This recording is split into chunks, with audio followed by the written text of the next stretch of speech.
तेरे चेहरे में वो जादू है,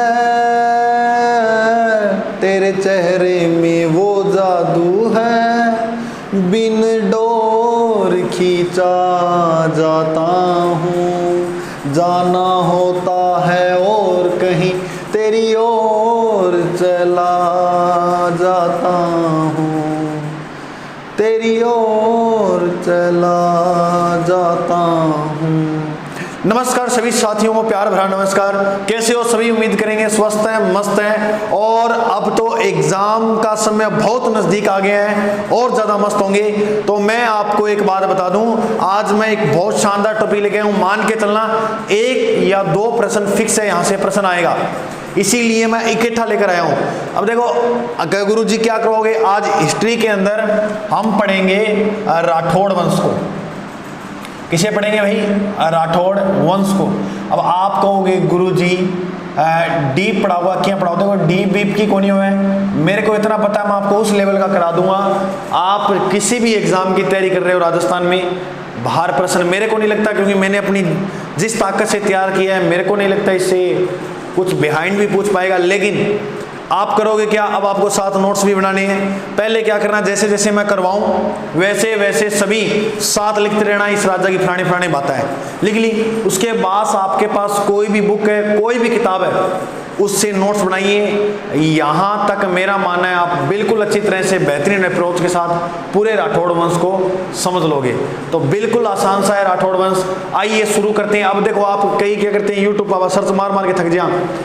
कई पहली बार तो जानते नहीं है, वो देखेंगे मार कर सर्च कि राठौड़ वंश, अनेक व्यक्तियों की आएंगी, कभी किसी का समझ आता है, नहीं आता है। अब जैसे आपने मेरा खोल लिया, अब आपको भी लगेगा समझ आओगे को नहीं आओगे, आ गया। एक बार आप मान के चलना 10 मिनट पढ़ो और साथ साथ एक बार जो बातें बोलो वो नोट ऐसी रफ पेयर में लिखते रहो।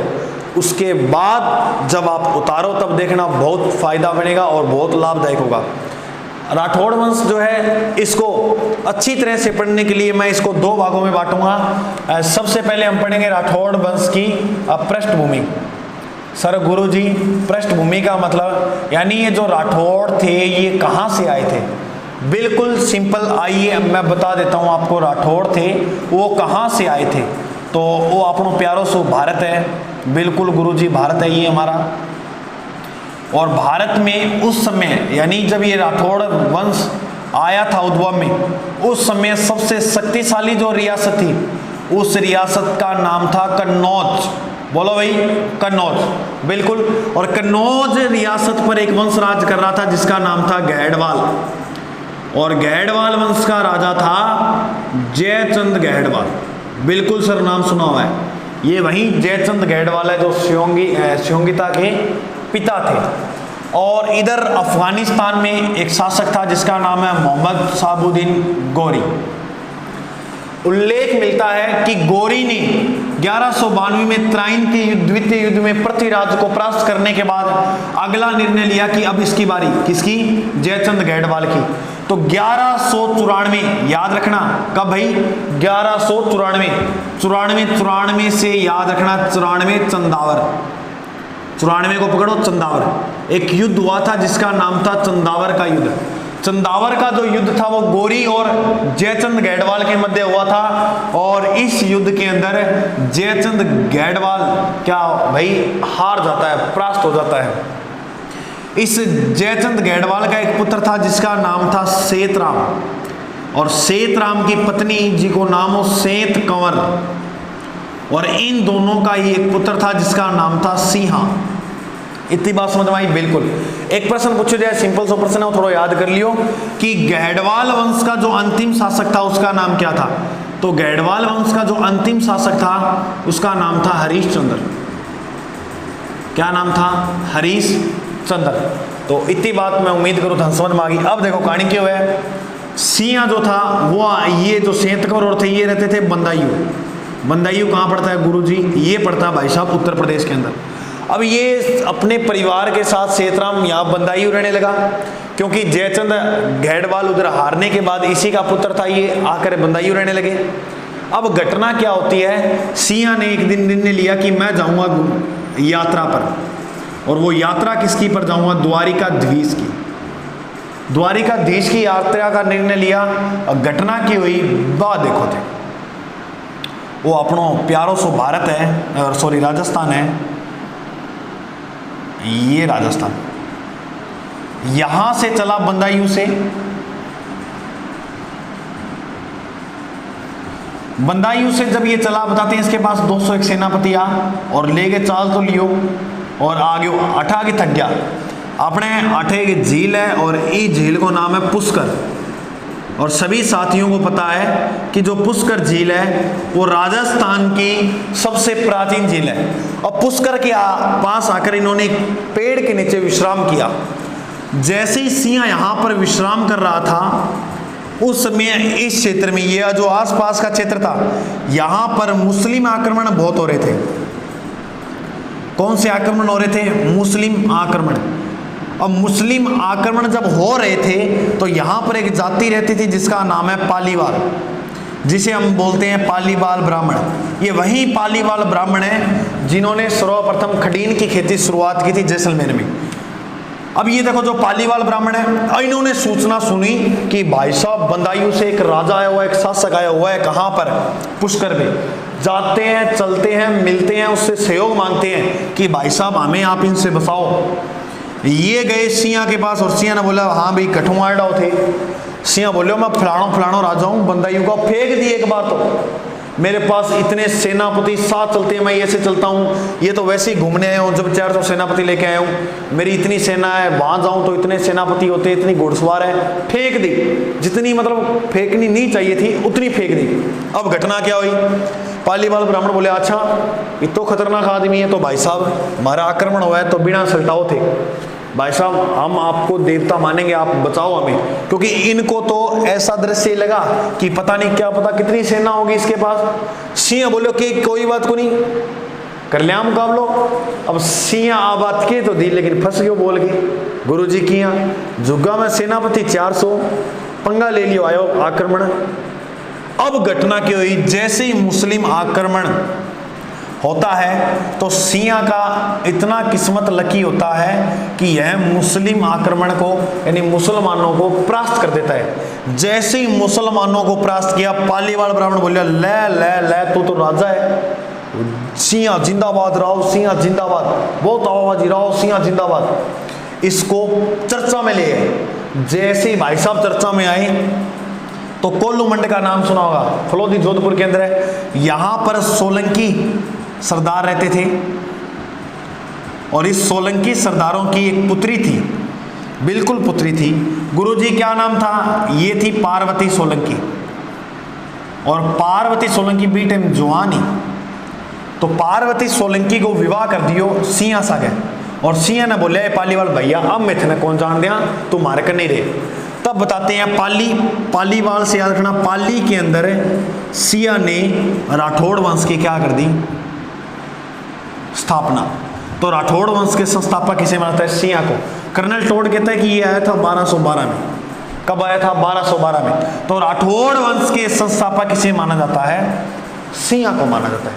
अब ऐसे मानना आपकी मैं आपको ये जो सोलंकी सरदारों की पुत्री थी पार्वती सोलंकी, घटना की हुई, मैं थोड़ा सो ई पर चर्चा कर लूँ, बाकी बात स्टोरी थाना बाद बताऊंगा। बस इतना याद रखियो, राठौड़ वंश के संस्थापक राव सिंह हैं और सिंह संस्थापना किया करी कि मुसलमाना न रागे, तो पालीवाल ब्राह्मण बोले आठी रह जा। अब सिंह इतो किस्मत रहो, लोग जगह भी दे दी। अब उधर से भागा हुआ था, देखो बेचारे को जगह मिल गई और जगह कैसा गया, पत्नी मिल गई, तो दोनों बढ़िया काम हो गया। अब राठौड़ वंश का यहाँ पर नाम आया तो मैं इसकी कुछ जानकारी दे दूं आपको। ये पृष्ठभूमि की बात चल रहा बता रहा हूँ आपको। मैं थोड़ा कैमरो देख लियो, सही है कि बिल्कुल सही है, इतो तो आ जाए वो मैटर। तो राठौड़ वंश की थाने जानकारी बताऊं तो देखो, राठौड़ वंश बताया जाता है कि राष्ट्रकूट शब्द से बना है। राष्ट्रकूट के रट उड़ शब्द से राठौड़ शब्द की उत्पत्ति हुई है। जबकि अगर हम बात करें जो जैन ग्रंथों में क्या मिलता है, सबसे मोस्ट इंपॉर्टेंट है जैन ग्रंथों में जो नाम मिलता है वो मिलता है राहट। राहट का मतलब होता है इंद्र की रीढ़ की हड्डियां। राहट के नाम से उत्पत्ति हुई है जैन ग्रंथों में राठौड़ शब्द की। कर्नल टोड क्या कहता है? भाई साहब ये तो सूर्यवंशी थे, ये बात कहता है कौन? Colonel Tod. अगर हम बात करें कि हीराचंद ओझा जी, पंडित गौरीशंकर हीराचंद ओझा जी बताते हैं कि ये जो राठौड़ वंश है ये कहाँ से आए थे? बंदायूं के राठौड़ थे। जबकि मुणौत नैणसी क्या कहता है? मुणौत नैणसी कहता है कि यह तो गैडवालों की संतान है। सारे अपने अपने मत दे रहे हैं। भाई साहब कह रहे हैं कि ये तो किन की संतान है? गैडवालों की संतान है। जबकि बाटों ने अपना अलग मत दिया है। बाट जो वो कह रहे हैं कि ये तो हिरण्यकश्यप की संतान है।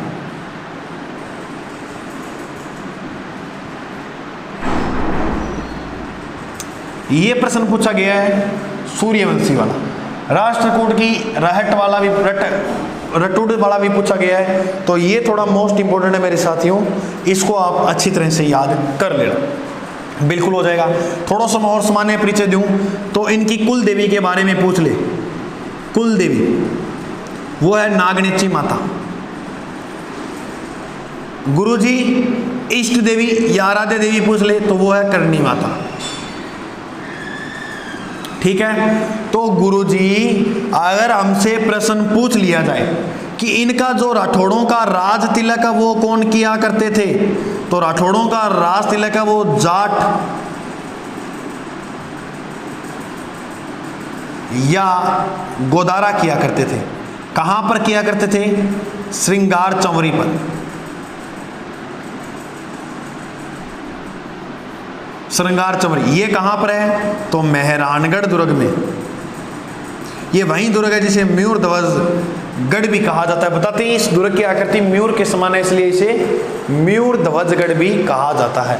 बिल्कुल सिंपल सा है। ये थी राठौड़ वंश की उत्पत्ति, जहां तक मेरा मानना है। और प्रश्न फिक्स है कि राठौड़ वंश से आएगा ही आएगा, इसलिए मैं राठौड़ वंश को पहले उद्भव में लेके आया हूँ। करवा दूंगा मैं आपको, नो टेंशन।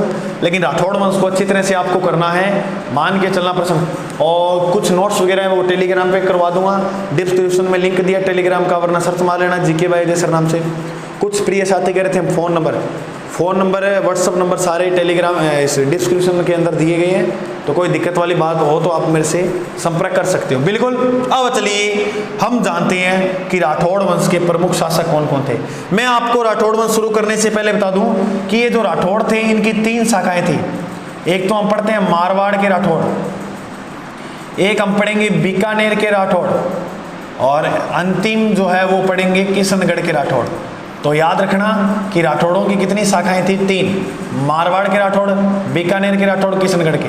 वास्तविक रूप से देखा जाए तो मारवाड़ के राठौड़ों की स्थापना हुई थी 1459 में, बीकानेर की स्थापना हुई थी 1465 में, और किशनगढ़ के राठौड़ों की स्थापना 1609। 1609 में मोटा राजा उदय सिंह का पुत्र था किशन सिंह, इसने की थी। बीकानेर के राव बीकानेर की थी, और इसकी मारवाड़ की संस्थापक सिया माना जाता है, वास्तविक संस्थापक चूड़ा को माना जाता है। ठीक है, बिल्कुल गुरुजी समझ में आ गया। ठीक है, तो बहुत बढ़िया बात आ गया। तो चलो अब हम जानेंगे शासकों के बारे में। तो बिल्कुल कॉपी पेन के साथ आप उतार रहे हो, उम्मीद करूंगा मैं बढ़िया तरह से।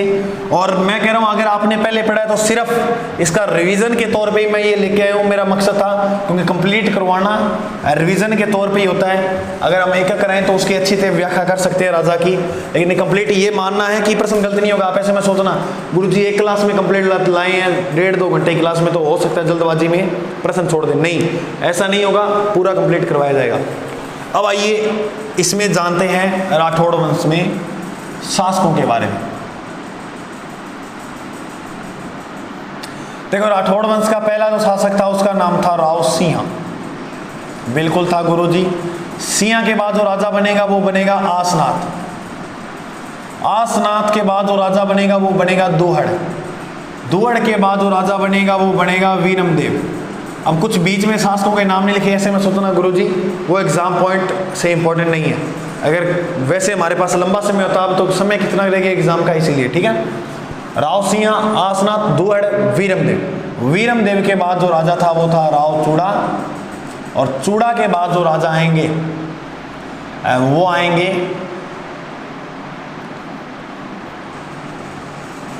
रणमल, और रणमल के बाद जो राजा होगा वो होगा राव जोधा। एक बार इतना राजा पढ़ लिया, बी के बाद आगे देखना, ठीक है। बिल्कुल गुरु जी इतने पढ़ेंगे। तो सिया का जो शासनकाल है वो 1212 से 1263 तक का माना जाता है।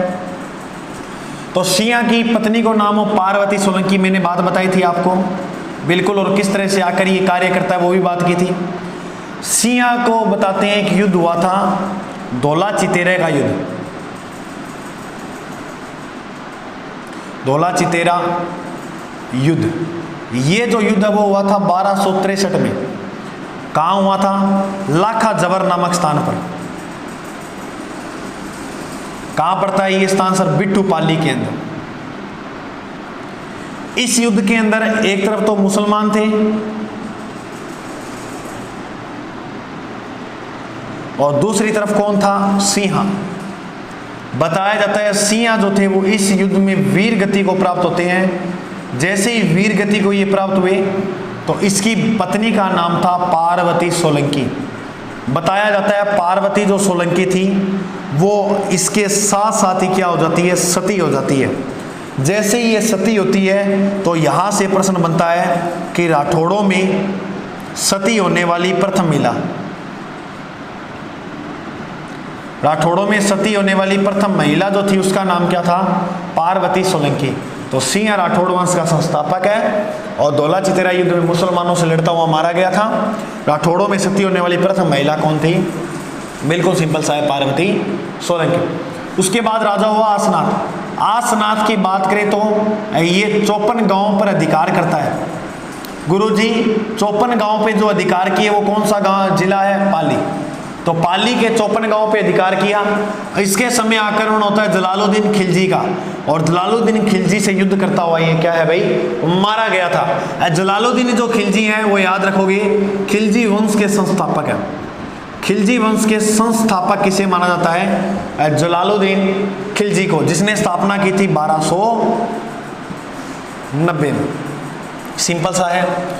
खिलजी वंश का सबसे प्रतापी राजा हुआ था अलाउद्दीन खिलजी।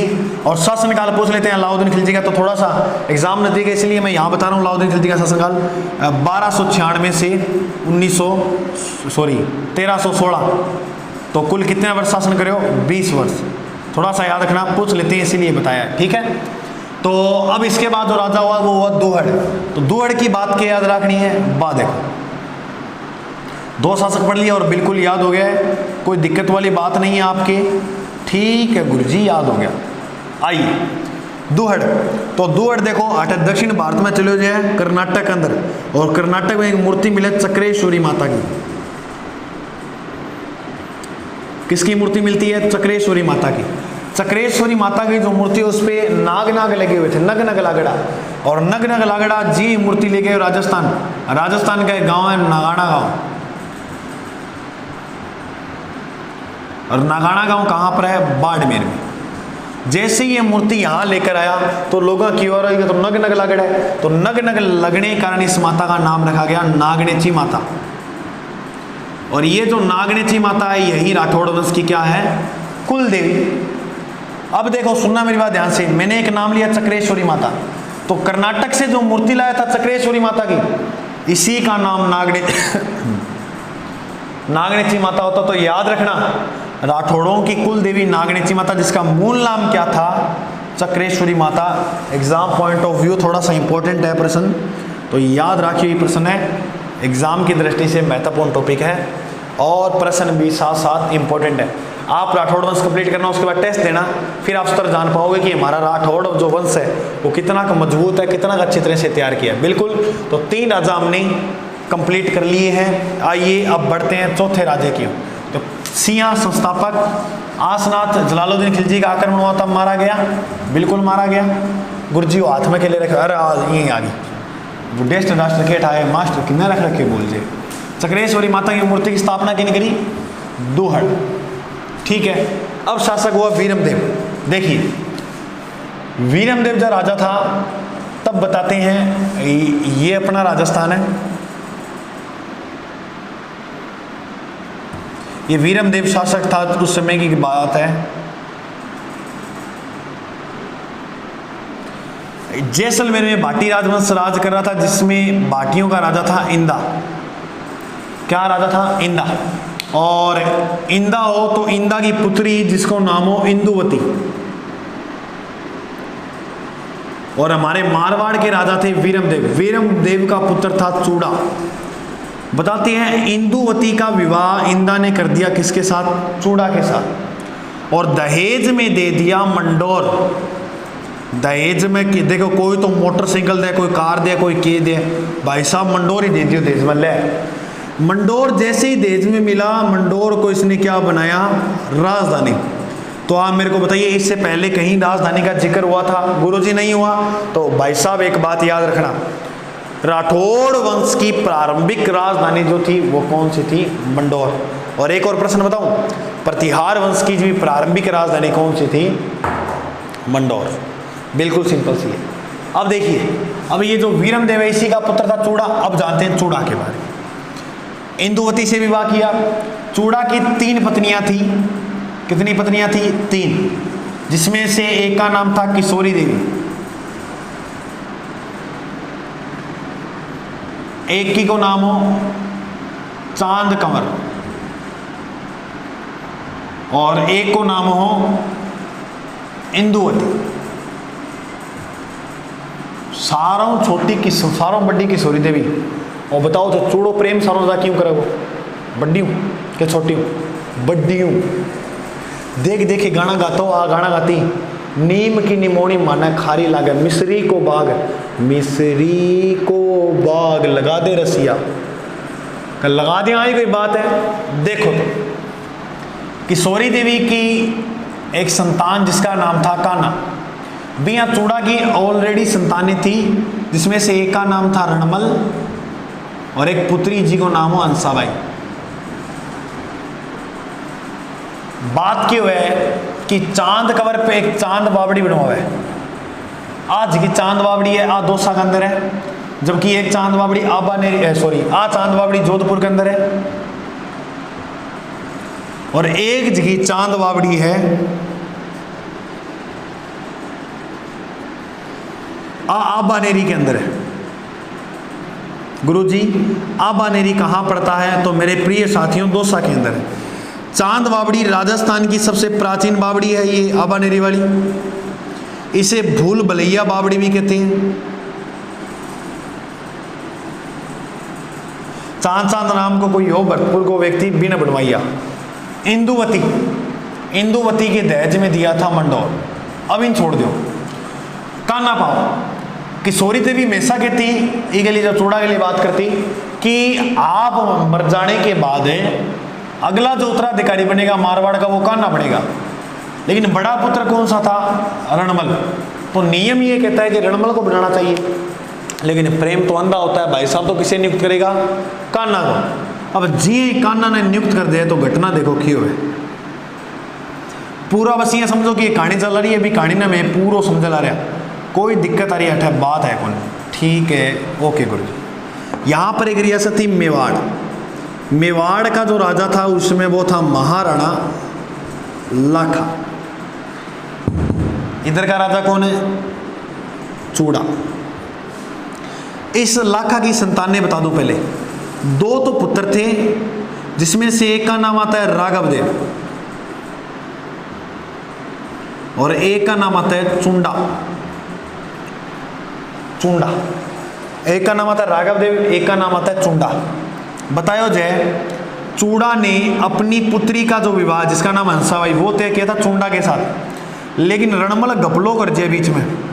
रणमल नारियल का खटा को लेकर तो आया था चुंडा के लिए, लेकिन इसने सोचा कि मैं हंसाबाई भी गई मेरे हाथों से, नहीं हंसाबाई का विवाह भी इसके साथ करा दिया, फिर तो मेरे हाथ में की कुनिया हो, मैं तो बैठे हो मंदिर में चल जाऊँगा, भीख मांग लूँगा।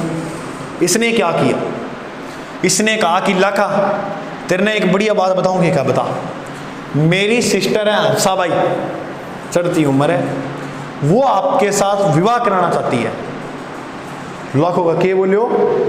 हंसाबाई विवाह करवाना चाहती है, लेकिन उसकी एक शर्त है कि हम दोनों से जो संतान होगी वो अगले मेवाड़ का उत्तराधिकारी बनना चाहिए। और इन दोनों से संतान हुई थी मोकल, और रियल में उत्तराधिकारी बना था ये वही मोकल है जिसकी जिलवाड़ा नामक स्थान पर चाचा व मेरा ने हत्या की थी। सुनिएगा मेरी बात ध्यान से। लाखा को नारियल का कटा खोल दिया और नारियल कहा कि हंसाबाई सागत रो विवाह पक्को है। रणमल ने जैसे ही विवाह किया तो लाखा बताया जय रणमल को धनला गांव की जागीर दे देता है। धनला गांव की जैसी जागीर दी तो बताते हैं रणमल मेवाड़ में रहने लगा। प्रश्न आ जाता है कि रणमल का जो अधिकांश समय है वो कहां पर बीता था? तो रणमल का जो अधिकांश समय है वह मेवाड़ के अंदर बीता था। अब कहानी क्यों है? बात है 1437 की, ये मेवाड़ में रहने लगा। हंसाबाई का विवाह हो गया इधर। हंसाबाई का जैसे ही विवाह हुआ तो बताइए कि जिको राघव देव है, राघव देव वो इन्हें कोई ऊट पटांग हरकत करते हो देख ले रणमल ने। बात है 1437 की। वो जी शोर मचावा तो रणमल ने दिख जाए राघव देव का, ले ले ले बात उठा लागे। रणमल दौड़ के जाओ और राघव देव को काम तमाम। राघव देव की 1437 में हत्या कर देता है रणमल। चूड़ा अब क्या हो कि लाखा ने एक बात की कि जो हंसाबाई और आपका विवाह होगा, पुत्र होगा मोकल। हंसा की पुत्री चुंडा की पुत्री थी हंसाबाई। जब इन दोनों का विवाह होगा तब जो पुत्र होगा उसका नाम था मोकल। अगला उत्तराधिकारी कौन बनना चाहिए मेवाड़ का? मोकल। लेकिन नियम ये कहता है कि लाखा का बड़ा पुत्र था चुंडा, राजा कौन बनना चाहिए? चुंडा। तब रणमल कहे कि लाखा चुंडा है, मान ले तेरे हंसाबाई से विवाह हो जाए तो संतान हुई, मान ले चुंडा विरोध कर दियो तो मैं राजा कौन बन दियो? मोकल ने। फिर तब बताते हैं लाखा चुंडा को कहता है कि देख बेटा, अंतिम बुढ़ापा नज़दीक है, उम्र का अंतिम पड़ाव है, थोड़ा सा जिंदगी में ऐस मारनी है, मार लेंदे यार। तब बताते हैं चुंडा का बापू जी तेरी खुशी के आगे, आजकल का हुआ है, आपकी खुशी के आगे मैं कुछ भी नहीं। तब बताते हैं चुंडा यहाँ से चला जाता है मालवा। ये जैसे ही छोड़ के गया तो इसे कहा जाता है मेवाड़ का विषम पितामह। देखो दो आता है, एक आता है विषम पितामह, एक है विषम घाटी पंचानन।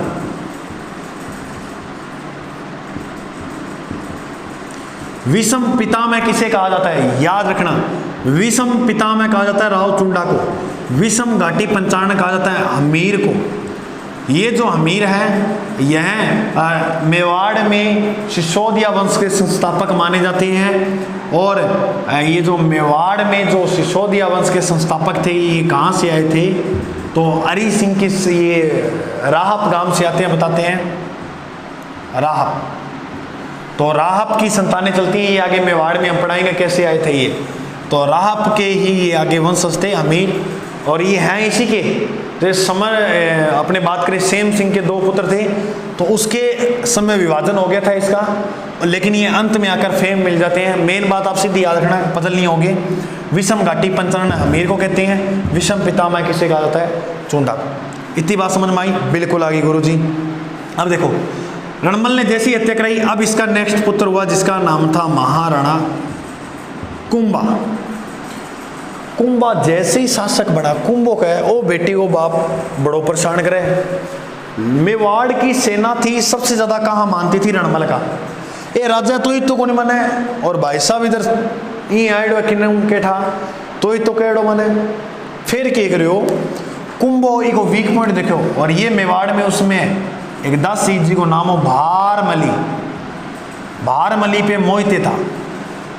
भारमली एक दिन के है रणमल ने कि रणमल तेरा मिलनो है, और किन्ने मिलनो है?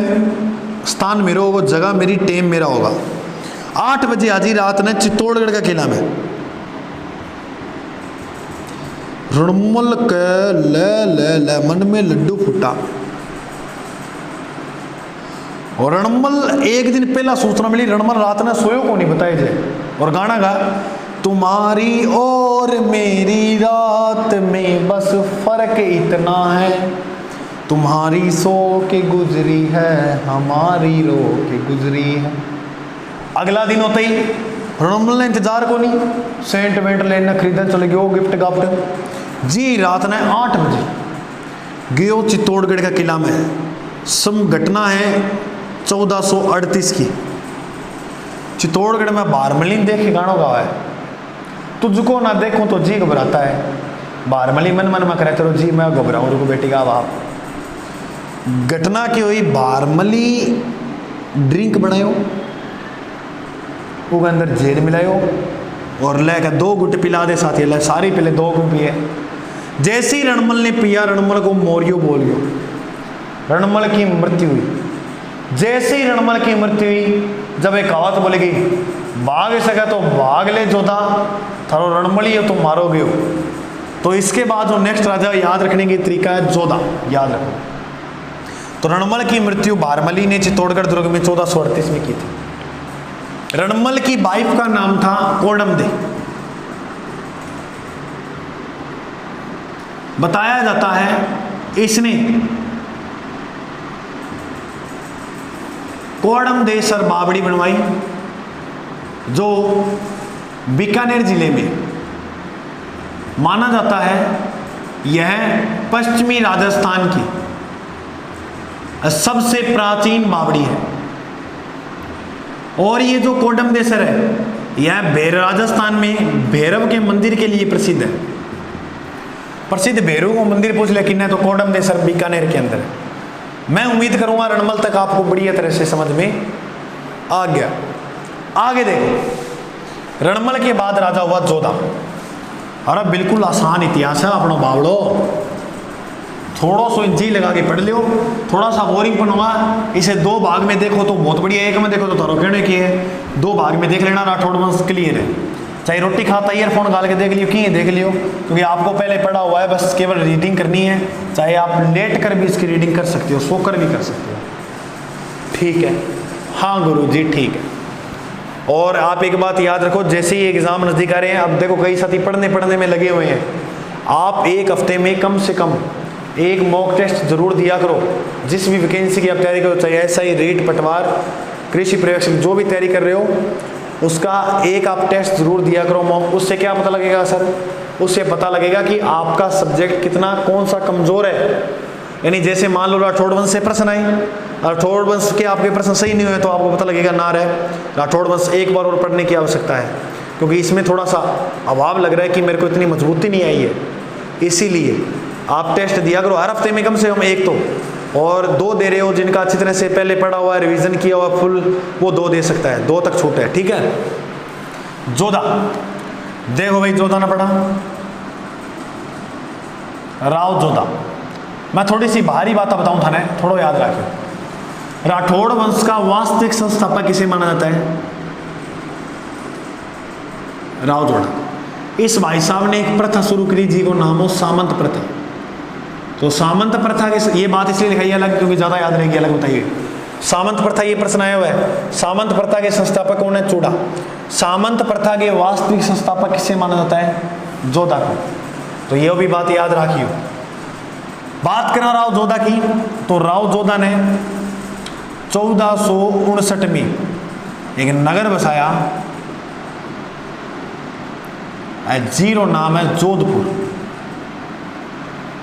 देखो मैं कुछ नगर की स्थापना लिखाऊं था ना, 1 कितना है 3। 1113 में स्थापना हुई थी अजमेर की, 1488 में स्थापना होती है बीकानेर की,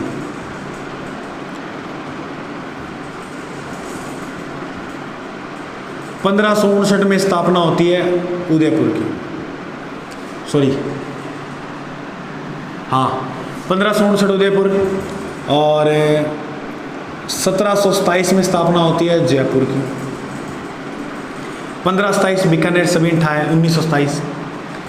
और 1-2 और अपना इम्पोर्टेंट है, अजमेर हो गया, बीकानेर हो गया, उदयपुर हो गया। 1425 में स्थापना हुई थी सिरोही की, तो ये इंपॉर्टेंट है, थोड़ा याद रखना स्थापना। अब देखिए नगर बसा दिया जोधपुर। नगर बसाने के साथ साथ इसने अपनी इसको क्या बनाया? राजधानी। जैसे ही राजधानी बनाया तो यहां पर एक पहाड़ी है, इस पहाड़ी का नाम है चिड़िया टूक पहाड़ी।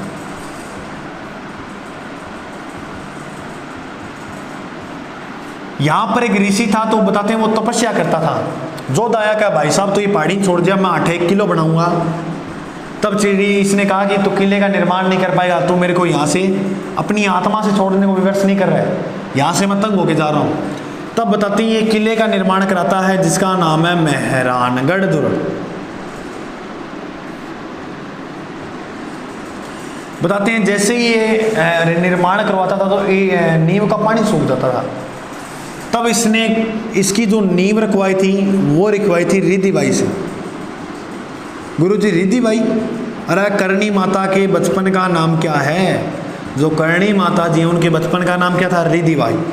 जिंदा जो गाड़ा गया था इस रिद्धिबाई जी ने, करणी माता ने कहा कि यहाँ एक जिंदे व्यक्ति की बलि देनी पड़ेगी तब इस दुर्ग का निर्माण हो पाएगा। तब जिंदा जो गाड़ा गया था वो गाड़ा गया था राजा राम को। बाम्बी या खंडेला जी के, राजा राम खंडेला जी या बाम्बी जी, इनको यहाँ पर जिंदा गाड़ा गया था। मेहरानगढ़ दुर्ग की नींव रखी रिद्धिबाई ने, निर्माण राव जोधा ने करवाया और मेहरानगढ़ का जो किला है वो बनकर तैयार हो गया 1459 में। बस मेहरानगढ़ के अंदर बहुत सी चीजें की याद कौन करना, वो किला में पढ़ लेगा। एक बार सीधो याद रखियो क्योंकि इतिहास के दृष्टि में ही पढ़ना, एक बार सीधो। मेहरानगढ़ दुर्ग का निर्माण किसने करवाया था? राव जोधा ने। ठीक है गुरुजी। राव जोधा के समय ही 1453 में एक संधि हुआ है, आवलो बावलो, आवल बावल की संधि। आवल बावल की संधि कैसे हुई गुरुजी? तो देखिए भाई, वो अपनो राजस्थान है। इस समय मेवाड़ का राजा था कुंभा, मारवाड़ का राजा था जोधा, और इस संधि का जो श्रेय जाता है करवाने का वो जाता है हंसाबाई को। यानी ये संधि किसने करवाई थी? हंसाबाई। हंसाबाई का बेटी का बापू लड़ लड़ के मर गया, क्यों ना एक संधि कर लो और इस संधि को रिश्तेदारी में बदल लो।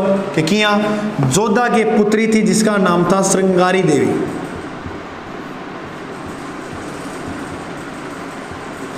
कुंभा के पुत्र था जिसका नाम था रायमल। इन दोनों का क्या करवा दिया? विवाह की संधि के तहत, आवल बावल की संधि 1453 के तहत। और इसमें एक सीमा निर्धारण कर दी कि लड़ो कोने का बार बार, वो मारवाड़ है वो मेवाड़ है। सीमा निर्धारण की गई सोजत को केंद्र बनाते हुए।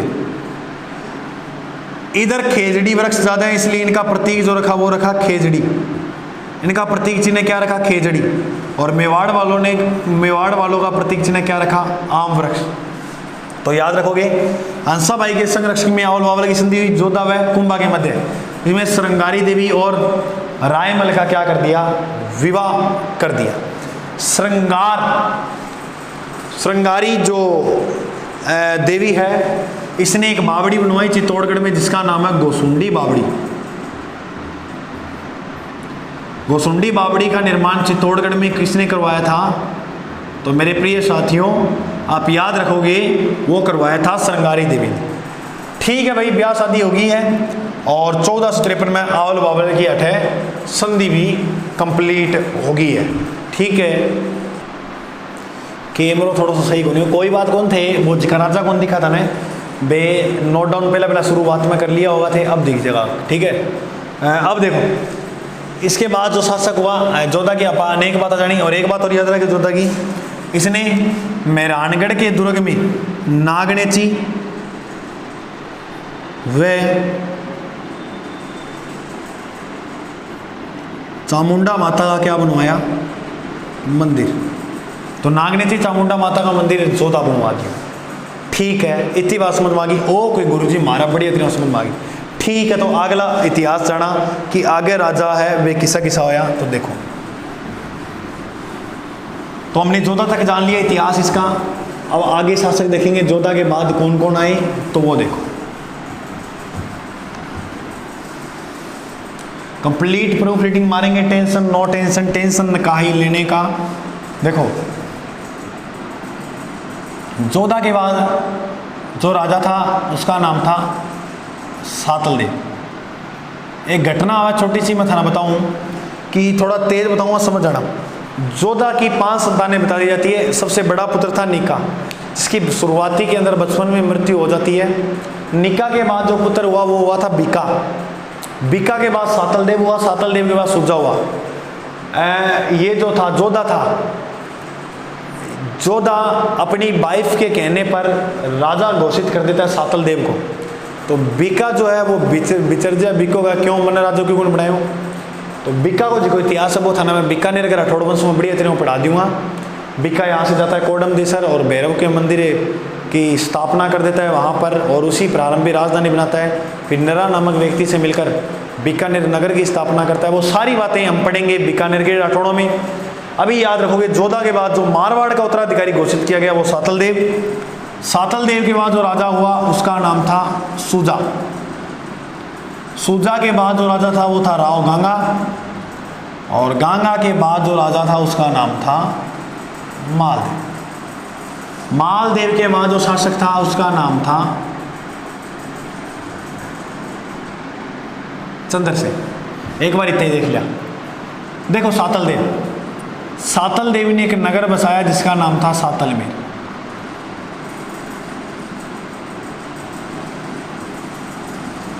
एक तो आया बात याद रखने, सातलमेर नगर बसाया। सातल देव के समय एक घटना हुआ है, और घटना की हुआ बात देखो।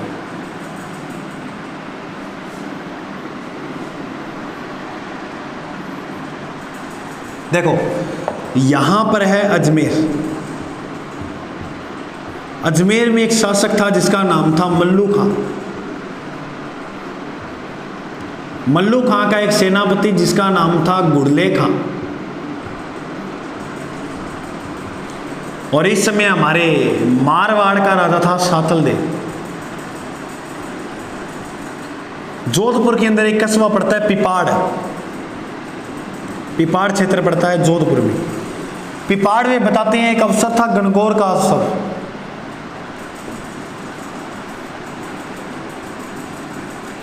गणगौर के उत्सव पर यहां पर 140 कन्याएं आई हुई थी गणगौर बनाने के लिए। इस बात की सूचना मिलती है गुड़ले खां की, यहाँ 140 कन्याएं, तो इनका हरण करने के लिए यहाँ से रवाना होता है गुड़ले खां। यहाँ पर 140 कन्याओं का हरण करने के लिए गया था गुड़ले खां। इस बात की सूचना मिली सातल देव। सातल देव ने सूचना मिली कि गुड़ले खां वो हरण करने गया कन्याओं का। तो सातल देव ने सीधा सेनापतियों को लेकर आक्रमण कर दिया अजमेर। अजमेर गया तो वहां पर कोई नहीं मिला, ना ही घरे मल्लू खां ना ही गुड़ले खां। कोई गुड़ले खां तो वहां गया हुआ था और मल्लू खां कोई काम में गए। गुड़ले खां की पुत्री थी जिसका नाम था बिंदोड़ी। 98 एक ही मिले बिंदोड़ी। वो क्या बिंदोड़ी नहीं ले लो। तो बिंदोड़ी ने पूछा किने गए बापू। बिंदोड़ी क्या काजी है कि गयो सवेरे बोल्ट ले गयो, क्या काम जा गए कोई, क्या मैं जानू के काम गयो। तब बिंदोड़ी को साथ में लेकर चला, और यहाँ इधर से जब वो लेकर आ रहा था पिपाड़ से कन्याओं को, इधर सातल देव को रास्ते में मिल गया था। और सातल देव देखकर इतना, सातल देव को गुस्सा इतना आया, खतरनाक घटना है 1492 की। गुस्से के साथ साथ इसने सातल देव ने वार किया और गुड़ले खान का क्या कर दिया, वध कर दिया। जैसे ही गुड़ले खान का वध हुआ, बिंदोड़ी बोली रा बाप ना मार दियो। तो बिंदोड़ी कई देर रोई, तो कहा बेटी रो ना। सातल देव बोलियो कह देख मेरा पिताजी ने तो मार दियो, अब इसो काम करे कि मेरा पिताजी ने लोग याद करे। कह चलो कोई नहीं, तू कह रही है तब ऐसा काम कर देता हूँ, बाकी काम का लायक तो कौन ही हो। तब इन्होंने एक नृत्य शुरू किया जिसका नाम है गुड़ला नृत्य। यह मारवाड़ का प्रसिद्ध नृत्य है। मारवाड़ का प्रसिद्ध नृत्य गुड़ला नृत्य, जो कब किया जाता है, चैत्र कृष्ण अष्टमी। गुड़ला नृत्य कब किया जाता है, चैत्र कृष्ण अष्टमी को। तो ये मटके में दीप जलाकर किया जाता है। कौन सा नृत्य है, गुड़ला नृत्य। इसके बाद शासक बने यहाँ के कौन, सुजा। सुजा जब यहाँ के राजा थे उस समय बताते हैं राव बीका ने आक्रमण किया था किस पर, सुजा पर। यानी राव बीका ने किस शासक के समय मारवाड़ पर आक्रमण किया था, सुजा के समय। किसके समय किया, सुजा के समय। आइए अब हम जान लेते हैं राव गांगा के बारे में। बिल्कुल सिंपल सा इतिहास रहे। मेरे को लग रहा है आपको याद हो गया, मैं टेस्ट ले लूँगा, चलो था एक बार, ठीक है। हाँ, टेलीग्राम पर टेस्ट ले लूँगा, टेलीग्राम डिस्क्रिप्शन में लिंक है, कोई दिक्कत नहीं, बात कौन जुड़ जाओ। मालदेव गंगा, देखो गंगा की बात करा तो ये जो गंगा है इसने निर्माण करवाया गंगा श्याम मंदिर।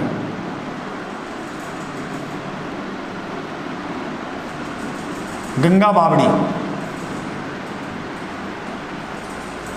जोधपुर के अंदर यही इसने निर्माण करवाया। बताया जाता है गंगा का पुत्र था जिसका नाम था मालदेव। एक इतिहासकार है जिसका नाम है रेव। रेव कहता है कि मालदेव ने अपने पिता को मारा है, और पिता को मारने वाला कहलाता है पितृअंता। तो मारवाड़ के पितृअंता किसे कहते हैं? मैं से मारवाड़, मैं से मालदेव। चौहानों के पितृअंता जगदेव को कहा जाता है, इधर लिख रहा हूं, चौहानों के पितृअंता जगदेव, प्रतिहारों के पितृअंता वत्सराज, मेवाड़ के पितृअंता उदा या इसे उदयकरण भी कहते हैं, राठौड़ों के पितृअंता मालदेव।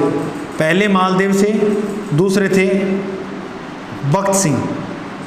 ये भक्त सिंह वही है जिसने अजीत सिंह की हत्या की थी। इसने अर्नोराज की हत्या की थी। वत्सराज ने मिहिर भोज की हत्या की, मिहिर भोजर,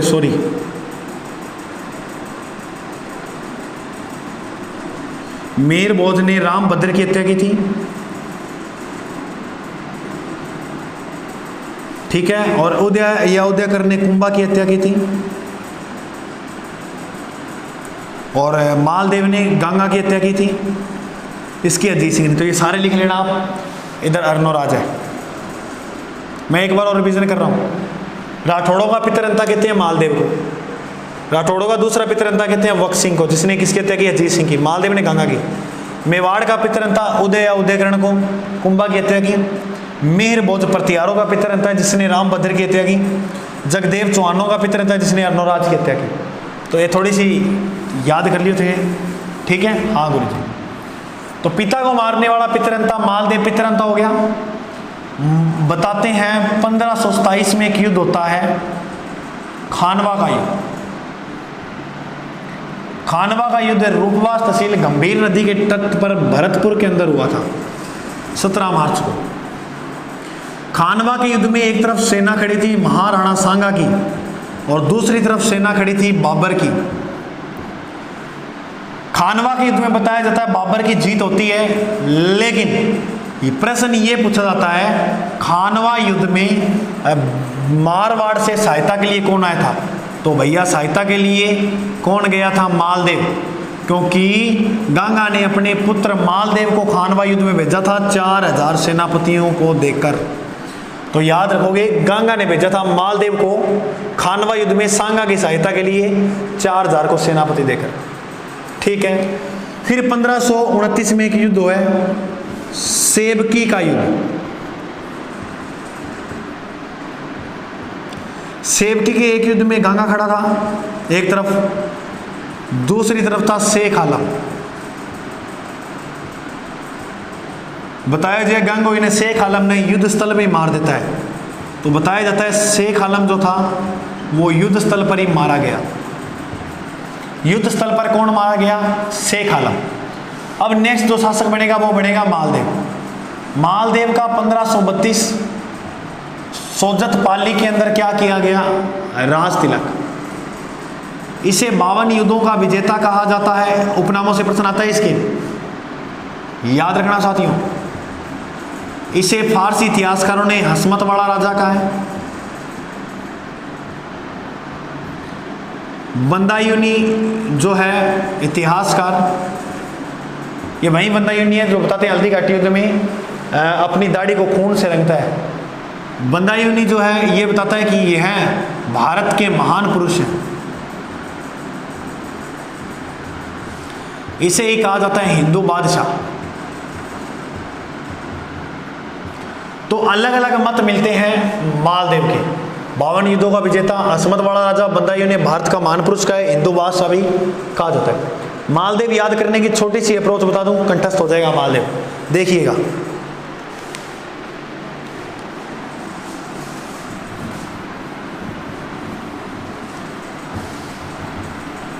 नदी पर्वत से उतरे तो मैं तेरी चाल लिखता हूँ, तेरे होठों की लर्जिश पर हर एक सुर ताल लिखता हूँ। हवा का काम है चलना, दिए का काम है जलना। तो मालदेव ने याद किया करा गुरु जी, सारों पहले लिखे हो 1531, 2 जोड़ो 1533, फिर 2 जोड़ो 1535, कितने तक 3 में जोड़े हो 2, अब 3 जोड़ो, 3 में 3, 35 में 3 जोड़े 38, फिर 3 जोड़ा 41 और फिर 3 जोड़ा। वाह गुरुजी वाह। तो बस इतना ही है मालदेव, और कोई लंबी चौड़ी कहानी है। 31 में भद्राजुन पर अधिकार किया। भद्राजुन गुरुजी कितने पड़े, जालोर। 1533 में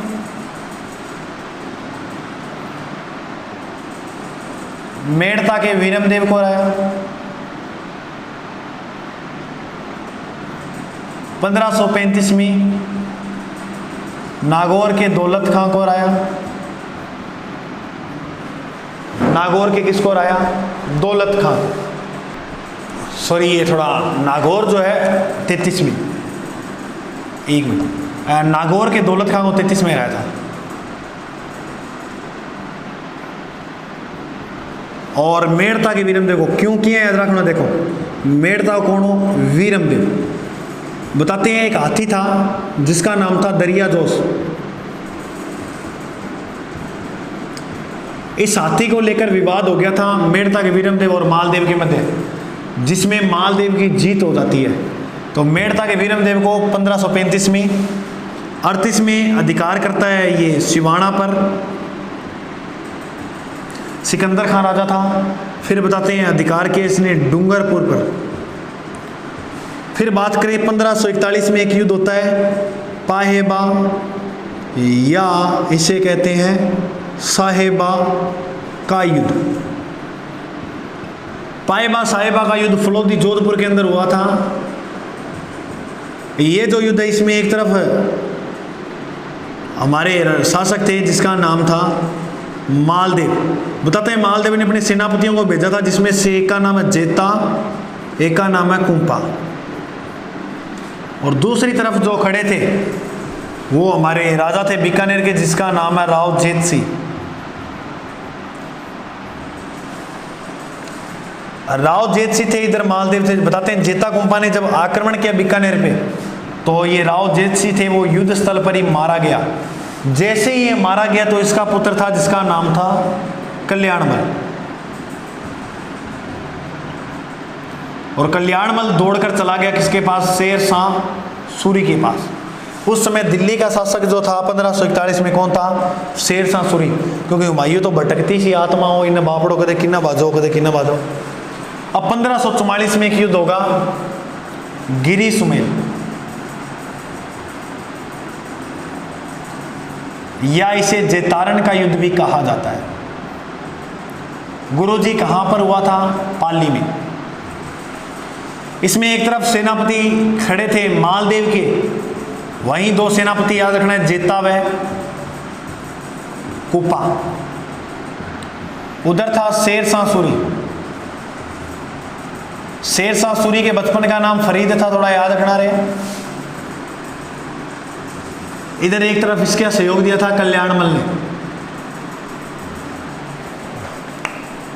घटना की है कि शेर शाह सूरी कूटनीति का प्रयोग करता हुआ जेता और कुंपा के जो बंबू थे उसमें धन बर्बाद देता है, और बताया लिख देता है पत्र में कि जेता कुंपा जब युद्ध शुरू हो जाए तब आप हमारी सेना में मिल जाना। ये पत्र हाथ लगता है मालदेव की, क्योंकि इसकी एक कूटनीति थी पत्र फिकवाने की। मालदेव को इस बात की सूचना मिली कि ये तो ऐसा करेंगे, जबकि वो करते नहीं ऐसा। तब मालदेव यहाँ से दौड़कर चला, और राठौड़ों की जो संकटकालीन शरण स्थली माना जाता है वो सिवाना दुर्ग को माना जाता है, जो बाड़मेर के अंदर है। तो ये भाजकर कहाँ दौड़कर कहाँ गया, बाड़मेर में सिवाना दुर्ग के अंदर। पीछे रह गए जेता कुंपा का ले आ कूटनीति के लिए, अगर हम यहाँ से भागे तो हम भी कायर खिलाएंगे, क्यों ना हम सामना करते हैं शेरशाह सूरी का। तब बताते हैं जेता कुंपा जो थे वो डट कर युद्ध करते हैं शेरशाह सूरी, और जेता कुंपा दोनों इस युद्ध में वीर गति को प्राप्त होते हैं। तब शेरशाह सूरी ने इस युद्ध के प्रति एक बात बोली थी, क्या, क्योंकि देख अपने जिको मारवाड़ क्षेत्र है इनमें बादरों ज़्यादा हुआ है, जब तो बोले कि मैं एक मुट्ठी भर बाजरे के लिए हिंदुस्तान की बात शायद खो बैठता। तो ये बात शेरशाह सूरी ने बोली थी जेता कुंपा सेनापतियों के। देखो बहुत वीर नायक सेनापति माने जाते हैं ये जेता और कुंपा। देखो मालदेव की बात पढ़ ली, बिल्कुल। अब क्या है कि मालदेव को विवाह हुआ है किस जगह, बात थोड़ा सा पारिवारिक दृश्य भी देखना मालदेव को, बिल्कुल देखा गुरुजी। तो देखो वो थाना याद हो गया, बिल्कुल सिंपल सो है। अब मेरे पास इतना समय नहीं, रिवीजन करूँगा तो बहुत ज़्यादा, एक बार थे, एक बार और देख लियो, 2 बार देख लियो, कोई दिक्कत नहीं बात हो। देखो मालदेव जो था, पहले देखिए इसने दुर्ग कौन कौन से बनवाए। एक तो सोजत का किला बनवाया पाली में, एक बनवाया शेरगढ़, ये एग्जाम में पूछा गया, शेरगढ़ ये धौलपुर वाला है। एक शेरगढ़ परवन नदी पे 12 में भी है।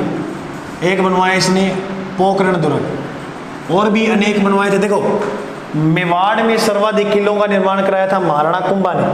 अगर पूछ ले राठौड़ों में या मारवाड़ में सर्वाधिक दुर्ग किसने बनवाए थे, तो सर्वाधिक जो बनवाए थे वो मालदेव ने बनवाए थे।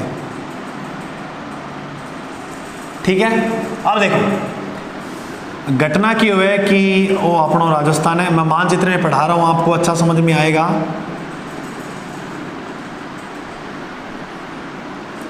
जैसलमेर में भाटियों का राजा और भाटी राजा था लूणकरण सिंह। लूणकरण सिंह भाटी की पुत्री जी को नाम हो उमादे भटियाणी, और मारवाड़ का राजा था मालदेव। बताया जाए कि विवाह है, अब बहुत लंबी स्टोरी आती है, वो मैं कौन नहीं आटा मोल बनाऊँ, तो इसलिए पूरा करूँगा राठौड़ से। मालदेव बताते हैं कि विवाह के एक दिन पहले उमादे छोड़ के चल गई मालदेव ने, क्या कि बारमली 10 ईस आ गया, बारमली से अगर देख लियो तो ईसो कोई कारण मिले, तो उमादे छोड़ के आ गई सीधी तारागढ़ में। गुरुजी ये तारागढ़ बूंदी वाला है, नहीं ये तारागढ़ कहाँ पर है, अजमेर में। ऐसे अजमेर ऐसे आशा बारठ किसके पास रहने लगी, आशा बारठ ही में जी रख लगे। उमा दे ने रोज ही बुलेट पे घुमा के बाजार में गेड़ों मुरा के लाते हो। अब उमा दे को भी जी आ गया आशा बारठ में, दोनों बढ़िया त्रियों सागर लगा। लेकिन कितो ही हो, मालदेव की भी कभी कभी यादें आती थी उमा दे को। एक दिन विचार बनाया मालदेव ने उमा दे के लाने का। मालदेव ने एक व्यक्ति को भेजा जिसका नाम था ईश्वर सिंह बारठ। ईश्वर सिंह को लेने को भेजा, अजमेर तारागढ़ में गया। तब बताते हैं आशा बारठ बाजार में सामान समून लेने गेड़ो, तो उमा दे मिली, इन्हें अकेली मिली। तो उमा दे ने कहा कि इतना मालदेव बहुत याद करे चाल। तो उमा दे ने जी लेके जाओ लागो, आधा रास्ता तक पहुंच जाए तो आशा बारठ घर पाओ, बोले ले मैं आज सामान ले आयो। तो आशा बारठ का आवाज लगा उमा दे हो, तो बोले आशा बारठ पूछा किन्ने गई, क्या वो तो ले गयो मालदेव भी ने। आशा बारठ किक मारी, बोल्ट का duck duck duck duck duck पीछे लगा दियो। ईश्वर सिंह ने कह रहा हो छोटा को नहीं मार दूंगा तने। ईश्वर सिंह गए, मालदेव की आज्ञा से आया हूं मैं। तब आशा बारठ की लाइन बोलता है, मान रखे तब पीव रखे तज मान, दो दो गाय न बदी एक एक खंबू ठान। जैसे ये बात बोली उमा दे समझ गई, 2 गायें कदी एक खुट्टा पर कौन बन सके। उमा दे हमेशा के लिए रूट कर आ जाती है तारागढ़ में, इसीलिए इसे जाना जाता है रोटी रानी के नाम से। वैसे इतिहास में बहुत प्रसिद्ध है रोटी रानी, लेकिन मूल जो रोटी रानी थी वो थी उमा दे। रोटी रानी की छतरी पूछ ले, रोटी रानी का महल पूछ ले, तो वो तारागढ़ के अंदर ही है। ये तारागढ़ अजमेर वाला एक तारागढ़ बूंदी में जिसको कीपलिंग ने कहा था इसका निर्माण भूत प्रेतों द्वारा किया गया है। ठीक है, वो एक तारागढ़ बूंदी वाला है। तो देखो छतरी महल रोटी रानी का कहाँ है, तारागढ़ में। और जी रूठी रानी है वो वास्तविक नाम के वो बहुत बार पूछ ले तो थे याद करोगा। रूठी रानी का जो वास्तविक नाम था वो क्या था, उमा दे नाम था। तो बिल्कुल सिंपल सी है स्टोरी। तो मैं उम्मीद करूँ थाना बढ़िया तरह समझ में आ गई होगी। ठीक है, तो मालदेव की मृत्यु हो जाती है। बताते हैं मालदेव की मृत्यु के बाद प्रेम तो उतना ही था क्योंकि अपनी मान रखा था इसने। तो जैसे मालदेव की मृत्यु हुई तो मालदेव की पगड़ी के साथ सती हो जाती है। जिसे पगड़ी के साथ सती हो उसे बोलते हैं अनुमरण प्रथा। तो अनुमरण प्रथा के साथ होने वाली प्रथम महिला कौन सी थी, वो थी उमा देव। ठीक है, हाँ गुरु जी। तो देखो ये जो मालदेव था इसकी 3 संतानें थी। एक का नाम था राम सिंह, एक का नाम था उदय सिंह और एक का नाम था चंद्र सिंह। मालदेव अपनी वाइफ से प्रेम करता था। प्रेम तो सारे ही करता, मालदेव ही करता। तब मालदेव ने जो उत्तराधिकारी नियुक्त कर दिया वो कर दिया चंद्रसेन को। ये दोनों भागकर चला गया अकबर की शरण में।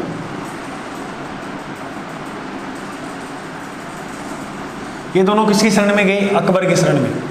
ये चंद्रसेन है, इसे मारवाड़ का भोला मिश्र राजा कहते हैं, प्रताप का अग्रगामी कहते हैं।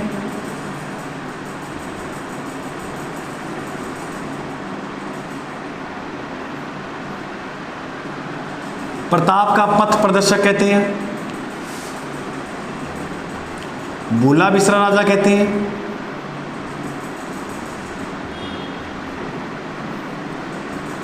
अधीनता न स्वीकार करने वाला शासक,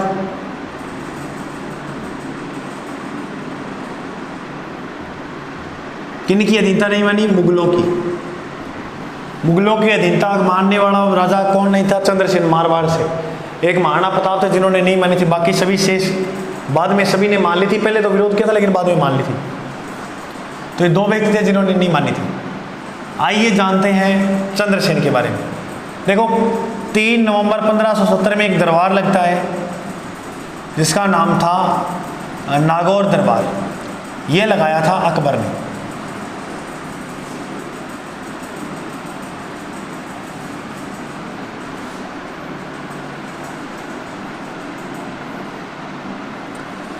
नागौर दरबार किसने लगाया था, अकबर ने। यहां लगा था नागौर के अंदर, नागौर का जो किला है ना वहां लगा था। आप एक बात याद रखना, जो व्यक्ति नागौर दरबार में जाएगा उसी रियासत का वह व्यक्ति सर्वप्रथम मुगलों से वैवाहिक संबंध करेगा, वही मुगलों की अधीनता स्वीकार करेगा। सबसे महत्वपूर्ण बात है। गुरु जी कैसे, बीकानेर से आए थे कल्याणमल,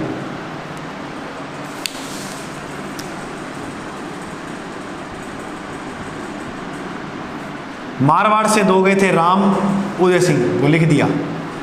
जैसलमेर से हर राय बाटी, यहां सिरोही में देवड़ा चौहान थे। सिरोही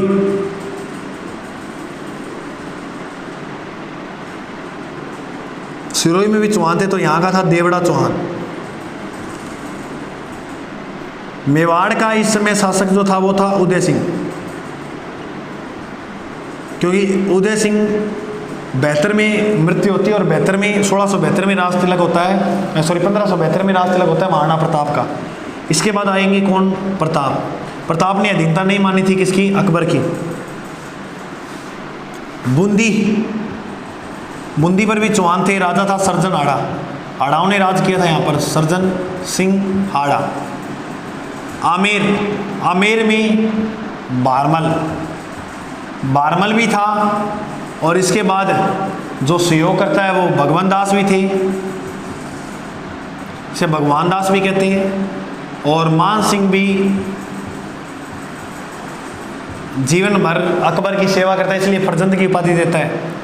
सर्वाधिक सहयोग पूछ ले नागौर दरबार में किसने किया था, बारमल ने। राजस्थान की पहली रियासत मुगलों की अधीनता स्वीकार करने वाली कौन सी थी, आमेर। पहला शासक बारमल, पहला वंश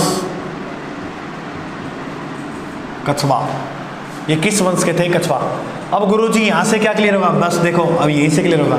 अगर मैं आपसे पूछूं बीकानेर का वह शासक जिसने मुगलों की सर्वप्रथम अधीनता स्वीकार की, कल्याणमल। जैसलमेर का बाकियों का वह राजा जिसने सर्वप्रथम मुगलों की अधीनता स्वीकार की, हर राय बाटी। सिरोही में देवड़ा। और इधर बूंदी में सर्जनाड़ा, और ये इधर। बिल्कुल सिंपल था, हुआ या नहीं है? बिल्कुल गुरुजी, बिल्कुल कंठस्थ हो गया हमारे, कोई दिक्कत वाली बात नहीं है। अब बताते हैं कि मारवाड़ से चंद्रसेन गए जरूर थे नागौर दरबार में, लेकिन अधीनता स्वीकार नहीं की। तब चंद्रसेन ने क्या किया? अधीनता स्वीकार नहीं की तो अकबर ने सेनापति गेल लगवा दिए। जैसे ही गेल लागे तो ये गेल लाग गया तो भाग के बदराजून आ गयो, और बदराजून की निपटा है जालौर में। जालौर में आ गया। तब बताते हैं ये जो मारवाड़ है,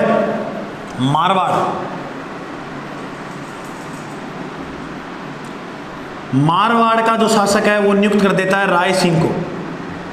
कौन? अकबर, 1572 में। जैसे ही नियुक्त किया उस समय यहाँ बदराजून थे। उसके बाद 1576 में आक्रमण के लिए भेजता है शाहबाज खां को।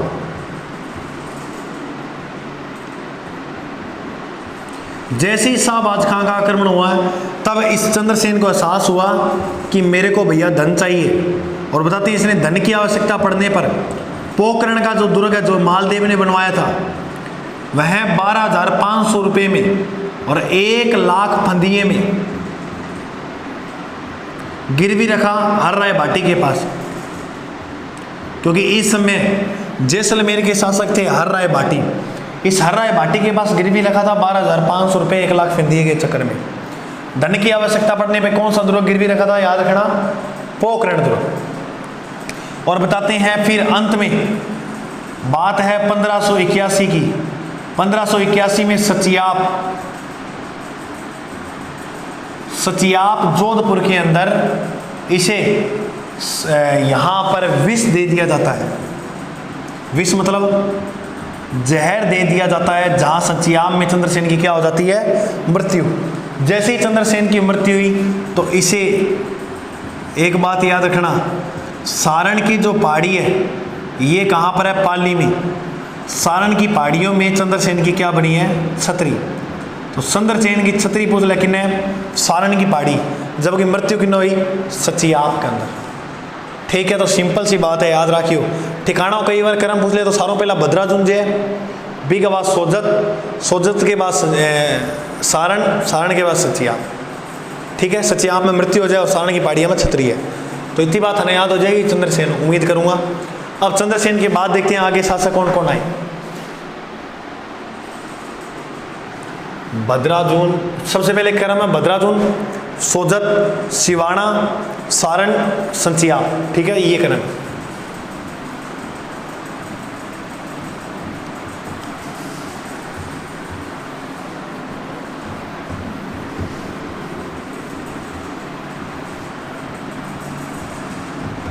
पूरी ताकत के साथ पढ़ना शुरू कर दीजिए मेरे साथियों, पूरी मेहनत ईमानदारी के साथ। अब थोड़ा सा सोशल मीडिया का प्रयोग बहुत ज़्यादा कम कीजिएगा। ऐसे है कि 5-10 मिनट चला लियो, कोई शारीरिक गेम वगैरह खेलना हो, शारीरिक, वैसे गेम नहीं, शारीरिक। इससे क्या होगा? माइंड पूरे दिन जो पड़ा होगा ना फ्रेश हो जाता है माइंड गेम वगैरह खेलने से, है ना। तो थोड़ा बहुत, ऐसे नहीं कि पूरे दिन मेहनत करो। मैंने वो देखे जो 18 घंटे पढ़ते थे, सिलेक्शन नहीं हुआ और 6 घंटे पढ़ने वाला का हो गया। तो थोड़ा सा अंतिम दिनों में गड़बड़ी मत कर जाना, सोना कम कर दिया ये वो, तो दिक्कत हो सकती है। अगर हमारा शरीर ही स्वस्थ नहीं रहा तो पेपर देने कौन जाएगा? मान लो पढ़ ज़्यादा लिया, शरीर ही स्वस्थ नहीं रहा तो पेपर दे दोगे? नहीं दिया जाएगा। अब मान लो हो सकता है आपको अभी तो लगेगा कि नहीं मेरे को सही चल रहा है, मैं 3-4 घंटे सो रहा हूँ तो ही मेरा शरीर स्वस्थ है। नहीं होगा, मान के चलना ये थोड़े समय बाद खराब होने लग जाएगा। इसीलिए कम से कम मैं मानता हूँ 6 घंटे आप रेस्ट किया करो कम से कम। ठीक है, आगे देखो। राठौड़ जो वंश है उसमें चंद्रसेन तक पड़ा। चंद्रसेन के बाद जो राजा हुआ था वो हुआ था उदय सिंह।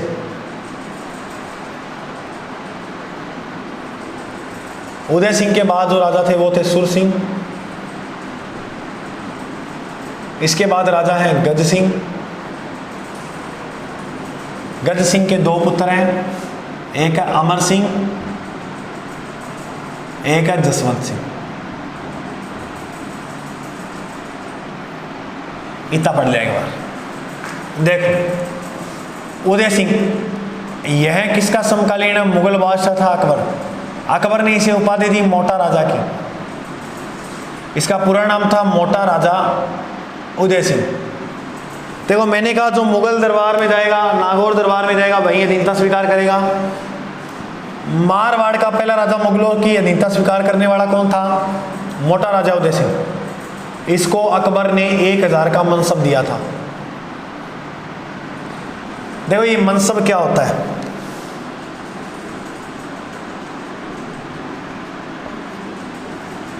मनसबदारी जो प्रथा है वो मंगोलों के पास थी, और मंगोल शासक था चंगेज खां। चंगेज खां के समय भारत में आई। चंगेज खां के समय मुगलों का जो शासक था वो था अकबर। सर्वाधिक जो मनसबदार थे वो थे औरंगजेब के दरबार में। और एक बात और याद रखना, सर्वाधिक हिंदू सेनापति वह हिंदू मनसबदार किसके दरबार में थे? औरंगजेब के दरबार में। अकबर जो था, अकबर ने 2 व्यक्तियों को सर्वाधिक मनसब दिया था 7-7 हजार का। एक तो मान सिंह को दिया था राजस्थान में, एक दिया था मिर्जा अजीज कोका को। तो कई बार प्रश्न पूछ लिया है कि राजस्थान में सर्वाधिक मनसब किसे प्रभाव था? मान सिंह को। मान सिंह को 7000 का था और 7000 का था मिर्जा अजीज कोका का। तो पूछ ले मुसलमानों में सर्वाधिक मनसब किसे प्राप्त था? मिर्जा अजीज कोका को। मोटा राजा उदय सिंह को 1000 का मनसब दिया। मोटा राजा उदय सिंह की पुत्री जिसका नाम था जगत गोसाई, इन्हें भानुमती भी कहे, जगत गोसाई का विवाह कर दिया किसके साथ? जहांगीर के साथ, जिससे पुत्र हुआ पैदा खुर्रम, जो आगे जाकर किस नाम से जाना जाता है? शाहजहां के नाम से। तो जगत गोसाई का पुत्र था खुर्रम। मोटा राजा के समय ही ये जो चित्रशैली है इसमें मुगल प्रभाव देखने को मिलता है। जोधपुर चित्रशैली में मुगल प्रभाव किस समय देखने को मिला? वो मिला था मोटा राजा उदय सिंह। अब आप कहोगे सर मुगल प्रभाव का मतलब क्या है? यानी मुगल शैली का प्रभाव ये जोधपुर शैली के अंदर देखने को जो मिला था वो मोटा राजा उदय सिंह के समय। इसका मतलब ये होता है कि मुगलों के जो चित्र हुआ करते थे वो थोड़े से कलरफुल हुआ करते थे, जैसे हरा रंग ज़्यादा प्रतीत होना, इस तरह से। तो ये हमारे कब प्रयोग हुआ? जोधपुर में मोटा राजा उदय सिंह के समय। ठीक है, हाँ गुरुजी ठीक है। इसके बाद शासक हुआ सुर सिंह। सुर सिंह को अकबर ने स्वाई राजा की उपाधि दी। यह अकबर व जहांगीर दोनों के समकालीन है। इसके बाद एक राजा हुआ जिसका नाम है गज सिंह। गज सिंह को शाहजहां ने दल थंबन की उपाधि दी।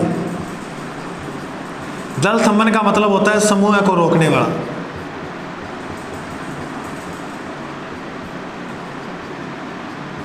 दल पुंगल, एक दल पुंगल थी।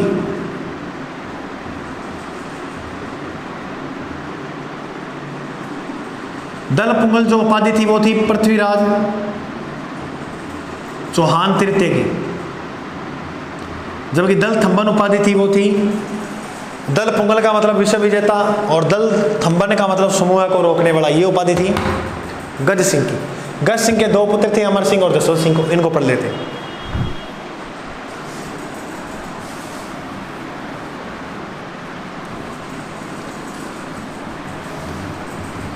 बिल्कुल सिंपल सा है।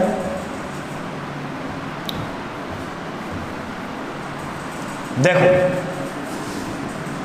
अरे थोड़ा कमेंट करके बता दिए करो रे किया लागे थे, तो करे को नहीं बावड़ो सुनो सो देखता रहो, थोड़ा सा बता दे करो किया लागा गुरुजी क्लास बढ़िया, मैंने मोटिवेशन मिल जाए, मैं रोज लिया हूँ क्लासा थे करो ही कोई कमेंट मेरे फिर गया यार जी को रखे मैं इतो इनके लिए मरो जी हूँ। अब आप समय देख लो, मैं घड़ी को मैं टाइम दिखाता हूँ, के टाइम हो मैं किस टाइम क्लास बना रहा हूँ। दिन समय का भाव नहीं रहता, इसलिए इस समय क्लास बनानी पड़ती है। हाँ बावड़ो थे कमेंट करके बता दिया करो क्या लगे। अमर सिंह, देखो अमर सिंह के समय 1644 के अंदर होती है मतीरे की राड। बहुत लंबी स्टोरी है, छोड़ो। मतीरा की राड में बताई जाए कि कर्ण सिंह की हार हुआ है, कर्ण सिंह राजा हुआ है बीकानेर को, और हमारे नागौर के शासक थे अमर सिंह, जोखनिया और खिलवा गांव के मध्य होती है। बस छोड़ो। जसवंत सिंह बताया जाता है 11 से 12 वर्ष की आयु में शासक बन गया था। इसकी उपाधि महाराजा धीराज। बताते हैं शाहजहां ने इसे फूल कटार अरबी घोड़ा भेंट किया था। जसवंत सिंह किसके समकालीन है? शाहजहां के। शाहजहां की मैडम को नाम हुआ है मुमताज बेगम। मुमताज की मृत्यु 1631 बुरहानपुर में हो जाती है। इनके 14 संतानें थी, जिसमें से 7 जीवित रहे थे, जिसमें से 4 पुत्र थे, 3 पुत्री थी। देखो कैसे उत्तराधिकारी संघर्ष शुरू होता है। शाहजहां पत्नी का मरने के बाद ताजसूज मेल बनवा हुआ है, बी के बाद अंतिम समय में बीमार होने लगता है। घटनाएं 1657 में थोड़ा थोड़ा हल्को से बीमार हो लग जाए, बात चलती चलती 58 तक आई जाए। अब देखो 4 पुत्र थे, सबसे बड़ा था दारा। शाह सुजा, मुराद और सारों छोटो पुत्र औरंगजेब।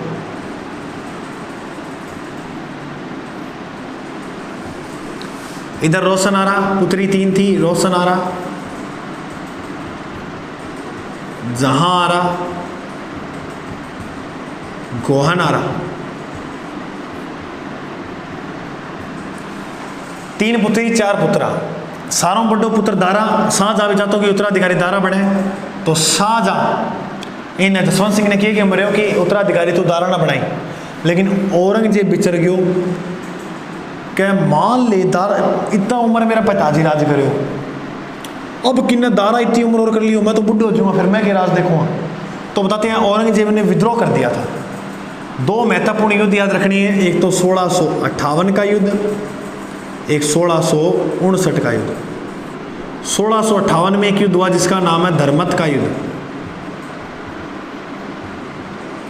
यह हुआ था उज्जैन मध्य प्रदेश में शिप्रा नदी के किनारे। यह हुआ था दोराई का युद्ध अपने राजस्थान में, यो अजमेर में। देखो धर्मत के युद्ध में एक तरफ सेना लेकर खड़ा था दारा, दूसरी तरफ था औरंगजेब। दारा का सहयोग करता है जसवंत सिंह। बताते हैं इस युद्ध में औरंगजेब की विजय हुई। औरंगजेब ने धर्मत का नाम बदल के फतेहाबाद रख दिया।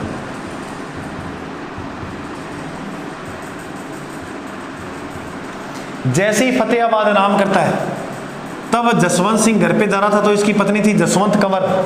उसने मेहरानगढ़ दुर्ग के दरवाजे बंद कर लिए, क्या हारे हुए व्यक्ति के लिए जगह नहीं है, ना दिल में ना घर है। तब जसवंत सिंह अगली बार जाकर मिल जाता है औरंगजेब की सेना में। औरंगजेब और इधर हो गया जसवंत सिंह, और इधर इसके तरफ दूसरी तरफ खड़ा होता दारा। अब औरंगजेब इतना ताकतवर मान सकते हैं कि दारा और जसवंत सिंह दोनों थे तभी जीता था, तो अब तो श्योर ही जीतेगा। जसवंत सिंह की इस युद्ध में जीत होती है, औरंगजेब भी जीत जाता है। औरंगजेब का वो बेटी को आपको नहीं माने, इन्हें कैद करो रहे। तब बताते हैं इसे कांकनवाड़ी के किले में कैद किया गया। कांकनवाड़ी का जो किला है वो अलवर के अंदर है। किसे कैद किया गया? दारा को। दारा को कांकनवाड़ी अलवर में कैद किया, और बताते हैं ये जो दारा है इसकी अलवर में कांकनवाड़ी के अंदर अंतिम समय भी बीता था।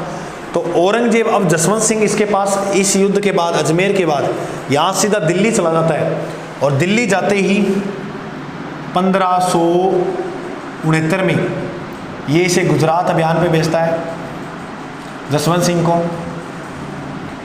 1573 में शिवाजी के विरुद्ध भेजता है, 72-73 का उल्लेख मिलता है।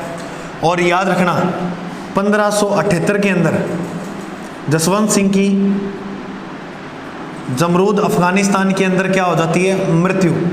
जैसी इसकी मृत्यु हुई, तब औरंगजेब के मुंह से एक बात निकली कि आज कुफर का दरवाजा टूट गया, मतलब कि आज मेरा धर्म विरोधी मारा गया। और एक दुर्ग के बारे में और ऐसी लाइन बोली जाती है, आज कुफर का गढ़ इस्लाम का घर हो गया, ये बोली जाती है रणथंभौर दुर्ग के बारे में, जो अमीर खुसरो ने बोली थी। तो जसवंत सिंह की इतनी बातें तो बताई जाए। जैसे इसकी 78वें मृत्यु होती है, औरंगजेब इस भूमि को खालसा घोषित कर देता है। देखो, खालसा मारवाड़ की भूमि 2 बार घोषित हुआ है। एक तो चंद्रसेन के समय, चंद्रसेन की मृत्यु होती है 1581 में, 1581 से 83, 3 वर्ष तक यहाँ रहती है अकबर के समय। और 1500 अरे सॉरी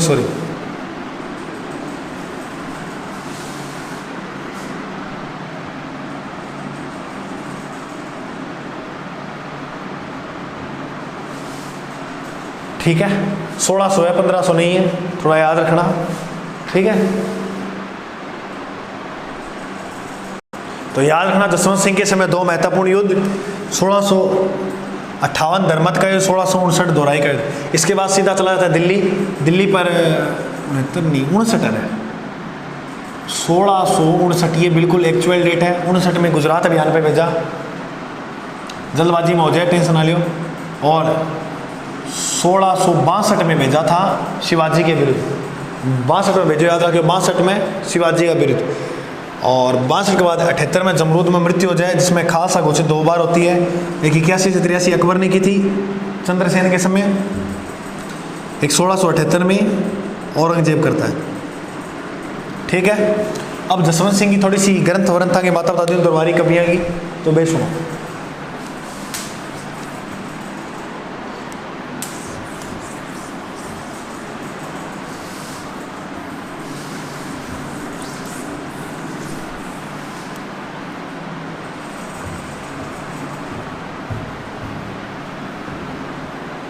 चलो देखो,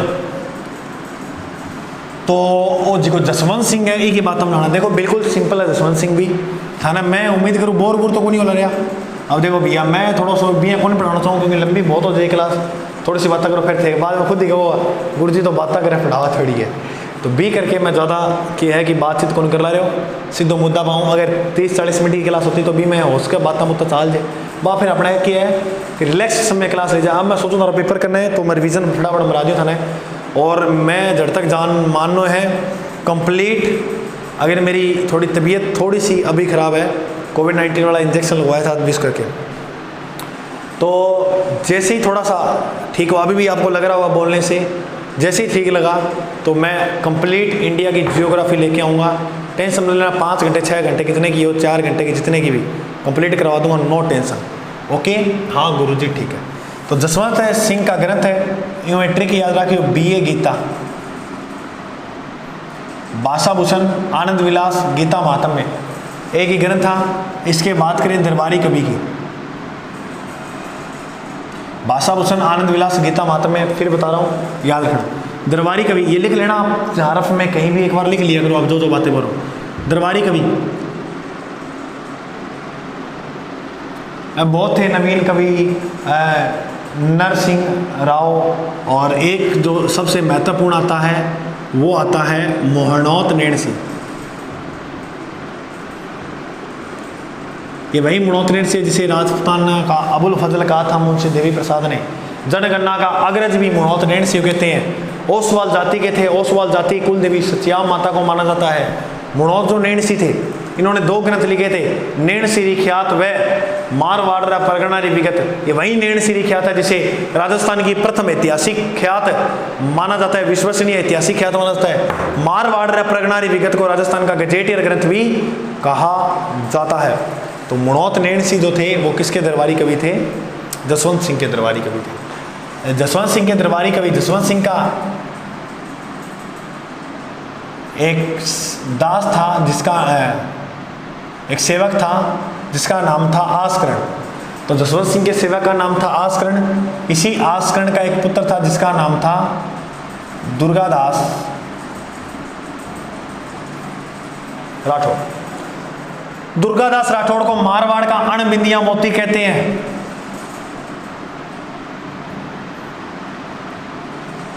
मारवाड़ कांड में दिया मोती किसे कहा जाता है? दुर्गादास राठौड़ को। इसी दुर्गादास राठौड़ को मारवाड़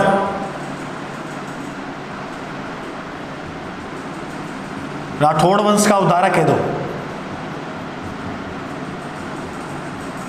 इसे ही राठौड़ों का यूलिसस कहते हैं।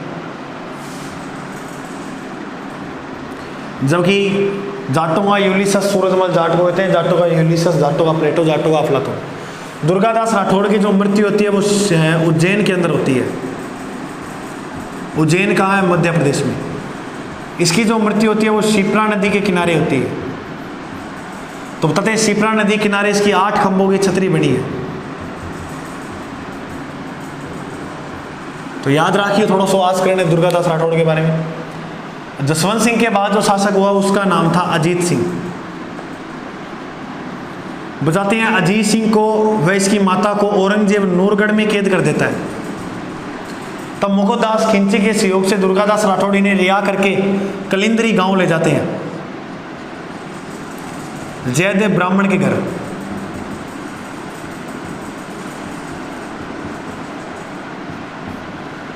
कलिंदरी गांव जयदेव ब्राह्मण के घर जैसे ही लेकर जाते हैं तो यहां पर इसका जो पालन पोषण किया था वो किया था गोराधाय ने। इसे मारवाड़ की पन्नाध्याय भी कहते हैं। पन्नाध्याय वही है जिसने चंदन का बलिदान देके उदय सिंह की जान बचाई थी बनवीर से। तो पालन पोषण किसने किया था? गोराध्याय ने, अजीत सिंह का। एक बात याद रखियो, मुंशी देवी प्रसाद ने इसे कान का कच्चा राजा कहा है। सॉरी, मुंशी देवी प्रसाद नहीं, हीरा चंदोदा जी ने।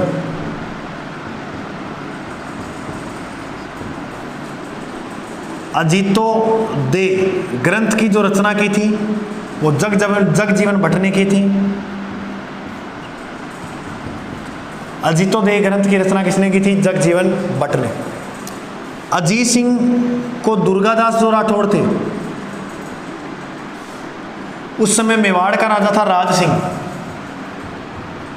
ये लेकर जाता है राज सिंह के पास। इन दोनों का आपसी संबंध करवा देता है, क्योंकि इधर ये भी कमजोर थे और वो शक्ति भी कमजोर थी। जो मेन शासक थे वो वीर गति को प्राप्त हो जाते हैं। अब ये रह गए तो घटना क्या होती है वो देखो। दिल्ली का राजा था औरंगजेब। औरंगजेब का पुत्र था अकबर सेकंड। ये जो मारवाड़ मेवाड़ का जो संबंध है इसको तोड़ने के लिए भेजा अकबर द्वितीय को मेवाड़ में। लेकिन दुर्गादास जी ने कूटनीति का प्रयोग करते हुए अकबर को अपनी ओर विलय कर लिया। उसने कहा कि भैया अब जैसे ही औरंगजेब मरता है आपको पूरे भारत का सम्राट बना देंगे, ना ही कोई युद्ध करना ना कोई दिक्कत है। औरंगजेब लालच में आ गया, अकबर द्वितीय लालच में आ गया, सोचा कि मैं भारत का सम्राट बनूंगा, सपने देख रहा था।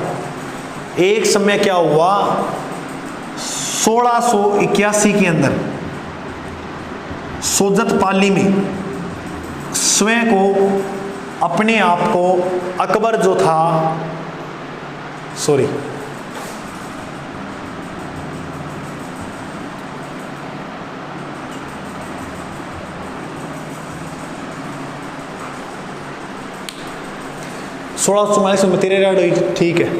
1681 में सोजत में अपने आप को स्वयं को भारत का सम्राट घोषित कर देता है। कौन?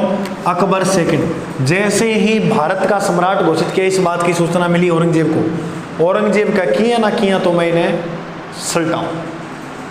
तब औरंगजेब एक पत्र लिखकर भेजता है कूटनीति का प्रयोग करते हुए कि बेटा हो तो तेरे जैसा जो दोनों दुश्मनों को एक स्थान पर ले आया।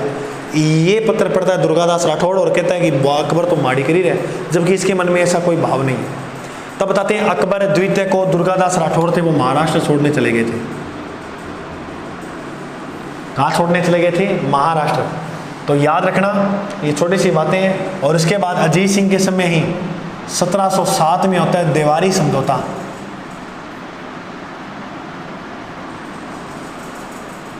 देवारी समझौता में क्या हुआ था गुरुजी? चलो मैं थोड़ा बताऊं था देवारी समझौता के बारे में। देखो,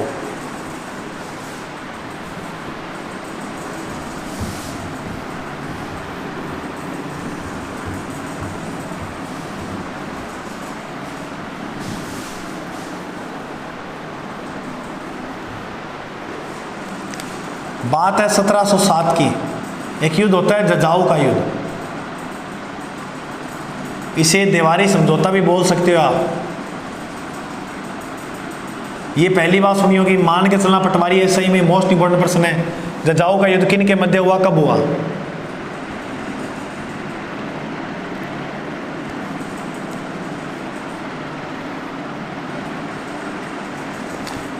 ओके, आमेर का जो राजा था उसका नाम था जय सिंह, मारवाड़ का राजा था अजीत सिंह, और यहां का राजा था अमर सिंह द्वितीय। इधर जजाऊ का युद्ध जो हो रहा था वो जज्जम और अज्जम और मुअज्जम के मध्य हो रहा था।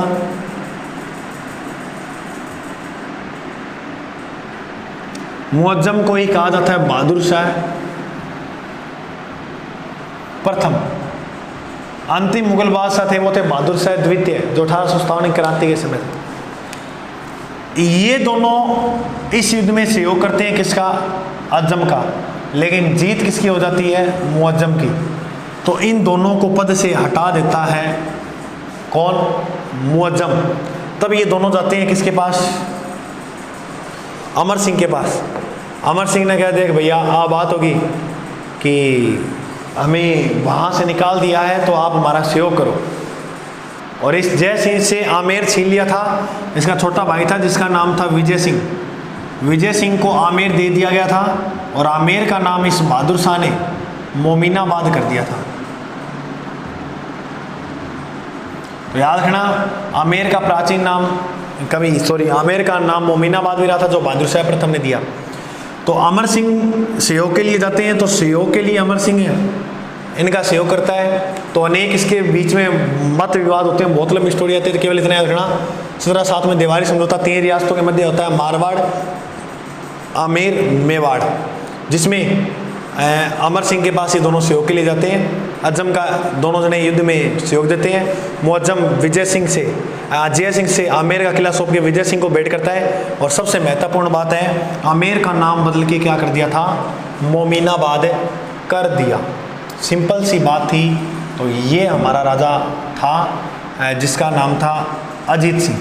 तो इसके बाद जो शासक हुआ वो जानते हैं, देखिए कौन कौन आए।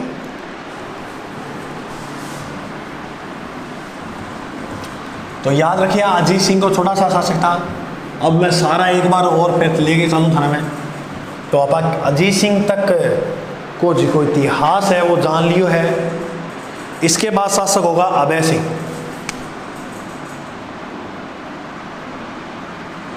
अभय सिंह के बाद राजा होगा विजय सिंह। विजय सिंह के बाद राजा होगा मान सिंह। और मान सिंह के बाद जो शासक होगा, अब तो अंतिम दौर आ गया है। थके तो नहीं हो, बिल्कुल थकना नहीं चाहिए, यही तो उम्र है। अभय सिंह के समय 1730 में घटना हुई थी खेजड़दी ग्राम। कहां पर है? जोधपुर में। तो बताते हैं, हाकिम गिरधरदास भंडारी के नेतृत्व में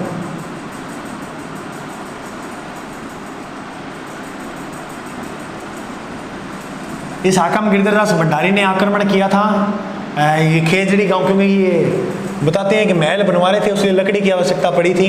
तो खेजड़ी ग्राम जो है, खेजड़ी ग्राम, वहाँ खेजड़ी वृक्ष लेने के लिए हाकिम गिरधरदास भंडारी गया था। तो वहाँ पर अमृता देवी, पति का नाम था रामोजी बिश्नोई, ये दोनों शहीद हो जाते हैं। और यहाँ पर इनके समेत कुल 363 लोगों ने बलिदान दिया था। तो अमृता देवी जो ये घटना है, ये इतिहास में प्रसिद्ध है खेजड़ी ग्राम की घटना से। थोड़ी सी बातें याद रखियो। खेजड़ी दिवस कब मनाया जाता है? 12 सितंबर को। विश्व में एकमात्र खेजड़ी मेला, खेजड़ी का मेला जोधपुर में बढ़ता है, खेजड़ी ग्राम के अंदर। और याद रखोगे, अमृता देवी पुरस्कार, इसकी शुरुआत होती है 1994 में। सर्वप्रथम पुरस्कार दिया गया था कांस्टेबल गंगाराम बिश्नोई को। खेजड़ी का वैज्ञानिक नाम है प्रोसेपिस सिनेनेरिया। प्रोसेपिस सिनेनेरिया खेजड़ी, गोगा जी के जो थान होते हैं किस वृक्ष के नीचे होते हैं? खेजड़ी। खेजड़ी को जो दर्जा दिया गया था राज्य वृक्ष का वो 1983 में, और 1983 में राज्य पुष्प रोइडा, इसको भी दर्जा दिया गया था राज्य पुष्प का। तो याद रखोगे खेजड़ी घटना। अमृता देवी रामोजी में मेन दो पात्र थे याद रखने वाले। तो अभय सिंह के समय खेजड़ी घटना हुई।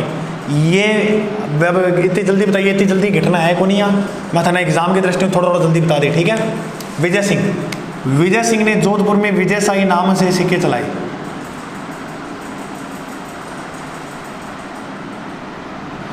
करौली में सिक्के प्रचलित थे मदन साई के नाम से। और अपना बात करा जैसलमेर में आके साई नाम से थे, उदयपुर में स्वरूप साई नाम से थे, जयपुर में झाड़ साई नाम से सिक्के प्रचलित थे, धौलपुर में तमन्या साई नाम से सिक्के प्रचलित थे। तो ये थोड़ा सा याद रखना। विजय सिंह नाम के सिक्के चलाए विजय साई ने, और इसकी प्रेमिका थी, ये एक मोहित हो गया था प्रेमिका पे, जिसका जो प्रेमिका थी जिस पर ये मोहित हुआ था उसका नाम था गुलाब राय।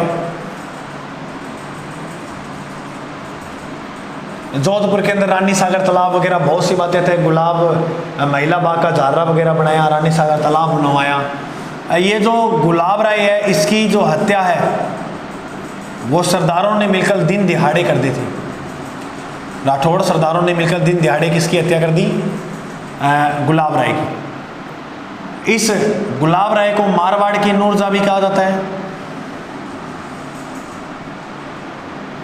और मारवाड़ का जहांगीर विजय सिंह को कहते हैं। इसके बाद शासक बना मान सिंह। मान सिंह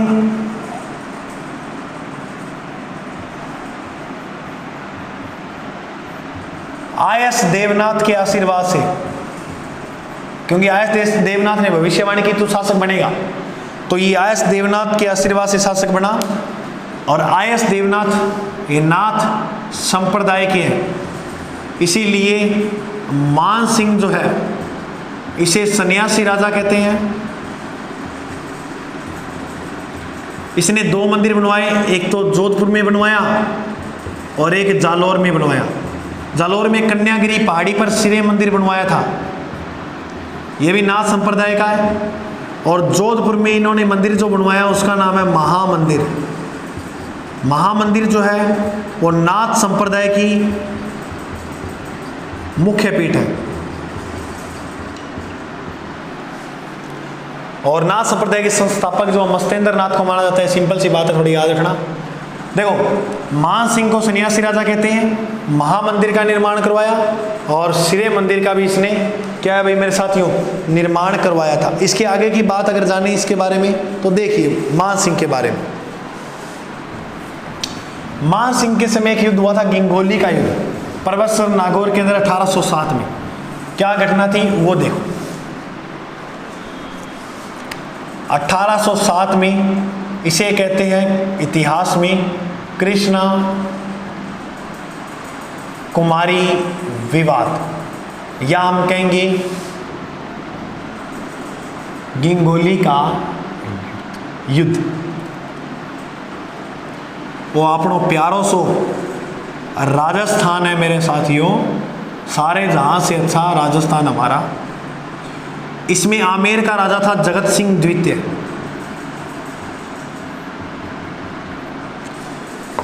और टोंक में एक व्यक्ति थी, टोंक रियासत थी, वहां था अमीर खां पिंडारी।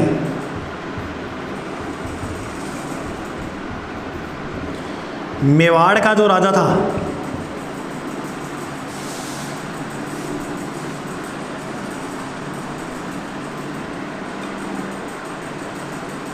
वो था अभय सिंह। मेवाड़ का शासक जो था वो कौन था? अभय सिंह, सॉरी भीम सिंह। तो अभय नहीं भीम है, भीम। अभय सिंह तो वो गया ना, भीम सिंह। पहले मारवाड़ का राजा था भीम सिंह, जो मान सिंह का भाई था। इसके भाई का नाम था मान सिंह, छोटो भाई हो मान सिंह। भीम सिंह ने इसकी पुत्री थी जिसका नाम था कृष्णा कुमारी। इसका विवाह तो तय किया था भीम सिंह के साथ। भीम सिंह की विवाह तय हुआ था, बेचारा की रास्ता में की मृत्यु हो जाए, विवाह हो गई कोई। राजा बना मान सिंह। भाई साहब कृष्णा कुमारी का विवाह तय कर देता है किसके साथ? जगत सिंह के साथ। मान सिंह को लोग भड़का देते हैं कि थे मर गया, कि परिवार मर गया था, वो इन्हें दूसरा सा ब्याह तय कर तू अंडे। तब मान सिंह एक पत्र लिखता है और भीम सिंह को भेजता है कि इस चौखट पर बरात आई तो लाशें बिछा दूंगा, लाशें, और सबसे पहले लाश उसकी उठाऊंगा जिसके सर पर सहरा होगा। वो भीम सिंह लेटर आगे फॉरवर्ड करता है जगत सिंह ने। जगत सिंह लेटर पढ़ के गुस्सा, और लेटर वो फिर इन्हें भेजे क्या इन हाथों ने हथियार छोड़े हैं, चलाना नहीं भूले, आ जाई परवसर नागौर में आप एक युद्ध करा, गिंगोली का युद्ध। दोनों के मध्य गिंगोली का युद्ध हुआ और अमीर खां पिंडारी है वो जगत सिंह का सहयोग करते हैं गिंगोली के युद्ध में। और इसके अंदर जो विजय है वो किसकी हो जाती है? जगत सिंह द्वितीय की। जगत सिंह द्वितीय की जैसे ही विजय हुई तब मानने लगे भीम सिंह जो थे, और अमीर खां पिंडारी कहने लगे भीम सिंह को कि तेरी लड़की को लेकर विवाद आगे होता ही रहेगा। तो अमीर खां पिंडारी के कहने पर 1810 में कृष्णा कुमारी को क्या दे दिया गया? विष, यानी जहर दे दिया गया। इसके बाद शासक हुआ तख्त सिंह। 1857 की क्रांति के समय जो शासक थे वो कौन थे? तख्त सिंह। दो युद्ध याद रखने, एक तो चेलावास, एक बिथोड़ा। पहला बिथोड़ा को युद्ध हुआ कद गुरुजी 8 सितंबर 1857।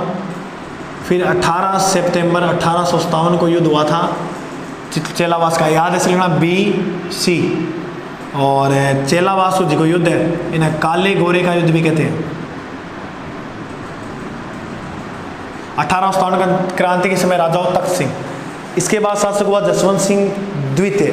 आइए इसके बारे में जानते हैं। बस अब थोड़ी सी राजा रहेगी, 3-4 राजा हो रहे हैं, पढ़ ले।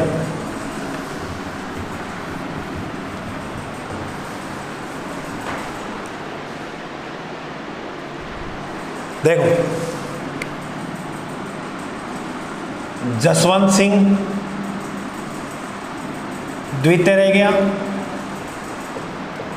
प्रताप सिंह रह गया,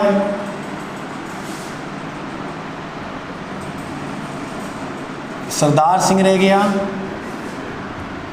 उम्मेद सिंह रह गया, और अंतिम है हनुमान सिंह। एक बात याद रखियो, तख्त सिंह के समय, तख्त सिंह के राज तिलक में पॉलिटिकल एजेंट लुडलो ने भी भाग लिया था।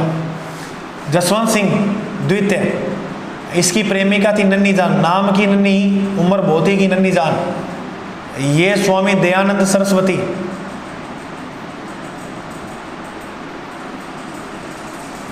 जी को शीशा घोलकर पिला देती है, जिसके कारण 23 अक्टूबर 1883 के अंदर अजमेर में क्या हो जाती है? मृत्यु। स्वामी दयानंद सरस्वती राजस्थान में 3 बार आते हैं, तो ये बात भी याद रखना। तो जसवंत सिंह नन्ही जान प्रेमिका जो दयानंद सरस्वती ने शीशा घोल के पिला दे, एक बार इतनी बात याद रखो। प्रताप सिंह, तो यह स्वर्ण जुबली महोत्सव पर गया था ब्रिटेन में। महारानी विक्टोरिया के स्वर्ण जुबली महोत्सव पर कहाँ गया? ब्रिटेन। सरदार सिंह, इसने जसवंत सिंह द्वितीय की याद में निर्माण करवाया था जसवंत थड़ा। इसे कहते हैं राजस्थान का ताजमहल, जो जोधपुर के अंदर है। ताजमहल वैसे आगरा में यमुना नदी किनारे अमूल, जो शाहजहां ने बनवाया था 1631 में, 7 अजूबे में शामिल है। राजस्थान का ताजमहल जसवंत सिंह को, कांठल का ताजमहल काकापुरी के दुर्गा को, हाड़ौती का ताजमहल अबली मिनी के महल को कहा जाता है। मेवाड़ का जो ताजमहल है वो जग मंदिर को कहते हैं। ठीक है, बताते हैं शाहजहां को जग मंदिर से प्रेरणा मिली थी ताजमहल बनाने की। इसके बाद शासक हुआ कौन? उमेद सिंह। उमेद सिंह ने उम्मेद भवन, या इसे कहते हैं चित्तर पैलेस, इंपॉर्टेंट है, सबसे महत्वपूर्ण पैलेस है, जो कहाँ है? जोधपुर के अंदर। निर्माण किसने करवाया था? उम्मेद सिंह ने। हनुमान सिंह, इसके समय BP मेनन ने कर्णपट्टी पर पिस्तौल रखकर एकीकरण के विलय पत्र पर क्या करवाए थे? हस्ताक्षर करवाए थे। तो मेरे प्रिय साथियों, ये था सिंपल सा राठौड़ वंश। इसके बाद हम पढ़ेंगे बीकानेर के राठौड़। तो रेडी हो बीकानेर के राठौड़ पढ़ने के लिए? बिल्कुल गुरुजी। तो देखिए, बीकानेर के राठौड़ों की जो इष्ट देवी है वो है करणी माता। गुरुजी रुक जाओ, हाँ क्यों हो गुरुजी? थोड़ा सा रेस्ट और दो, नहीं माना अगली क्लास में नज़ारा ला देगा। चलो कोई नहीं थे, वो तो रेस्ट दे दूँ, लोड लेने को नहीं। 2 बार देख लियो एग्जाम हो जाने पे ला 8वां 1 प्रश्न तारा कन्फर्म है। दावे के साथ कहता हूँ, एक तो फिक्स है, 2 या 3 प्रश्नों को भी कवर कर सकता है ये हमारा मैटर। तो 2 घंटे इतने सालों से पढ़ रहे हो, इतने महीनों से पढ़ रहे हो, 2-2.5 घंटों में हमारा 1-2-3 प्रश्न कवर हो रहे हैं, तो क्यों ना करें? समझदारी से काम लो। अंतिम समय में सही स्टिक नीति से जो पढ़ेगा अंतिम सिलेक्शन उसका ही होगा। तो सभी साथियों को मैं बेस्ट ऑफ लक दूंगा। पूरी मेहनत से पढ़ो, पूरे जोश जुनून से पढ़ो। कोई भी समस्या आती है पढ़ने में, टॉपिक में, मेरी क्लास तो रेगुलर नहीं हो पा रही, लेकिन मेरे टेलीग्राम चैनल लिंक डिस्क्रिप्शन में दिया, वहाँ से जुड़ जाओ, या मेरे मोबाइल नंबर व्हाट्सअप दिए हुए हैं डिस्क्रिप्शन बॉक्स में, वहाँ जुड़ जाओ। वहाँ आपको मैं प्रोवाइड करवा सकता हूँ जो मेरे से करवाया जाएगा मैटर। ठीक है, तो मेरे साथियों, जय हिंद, मिलते हैं अगले भाग में।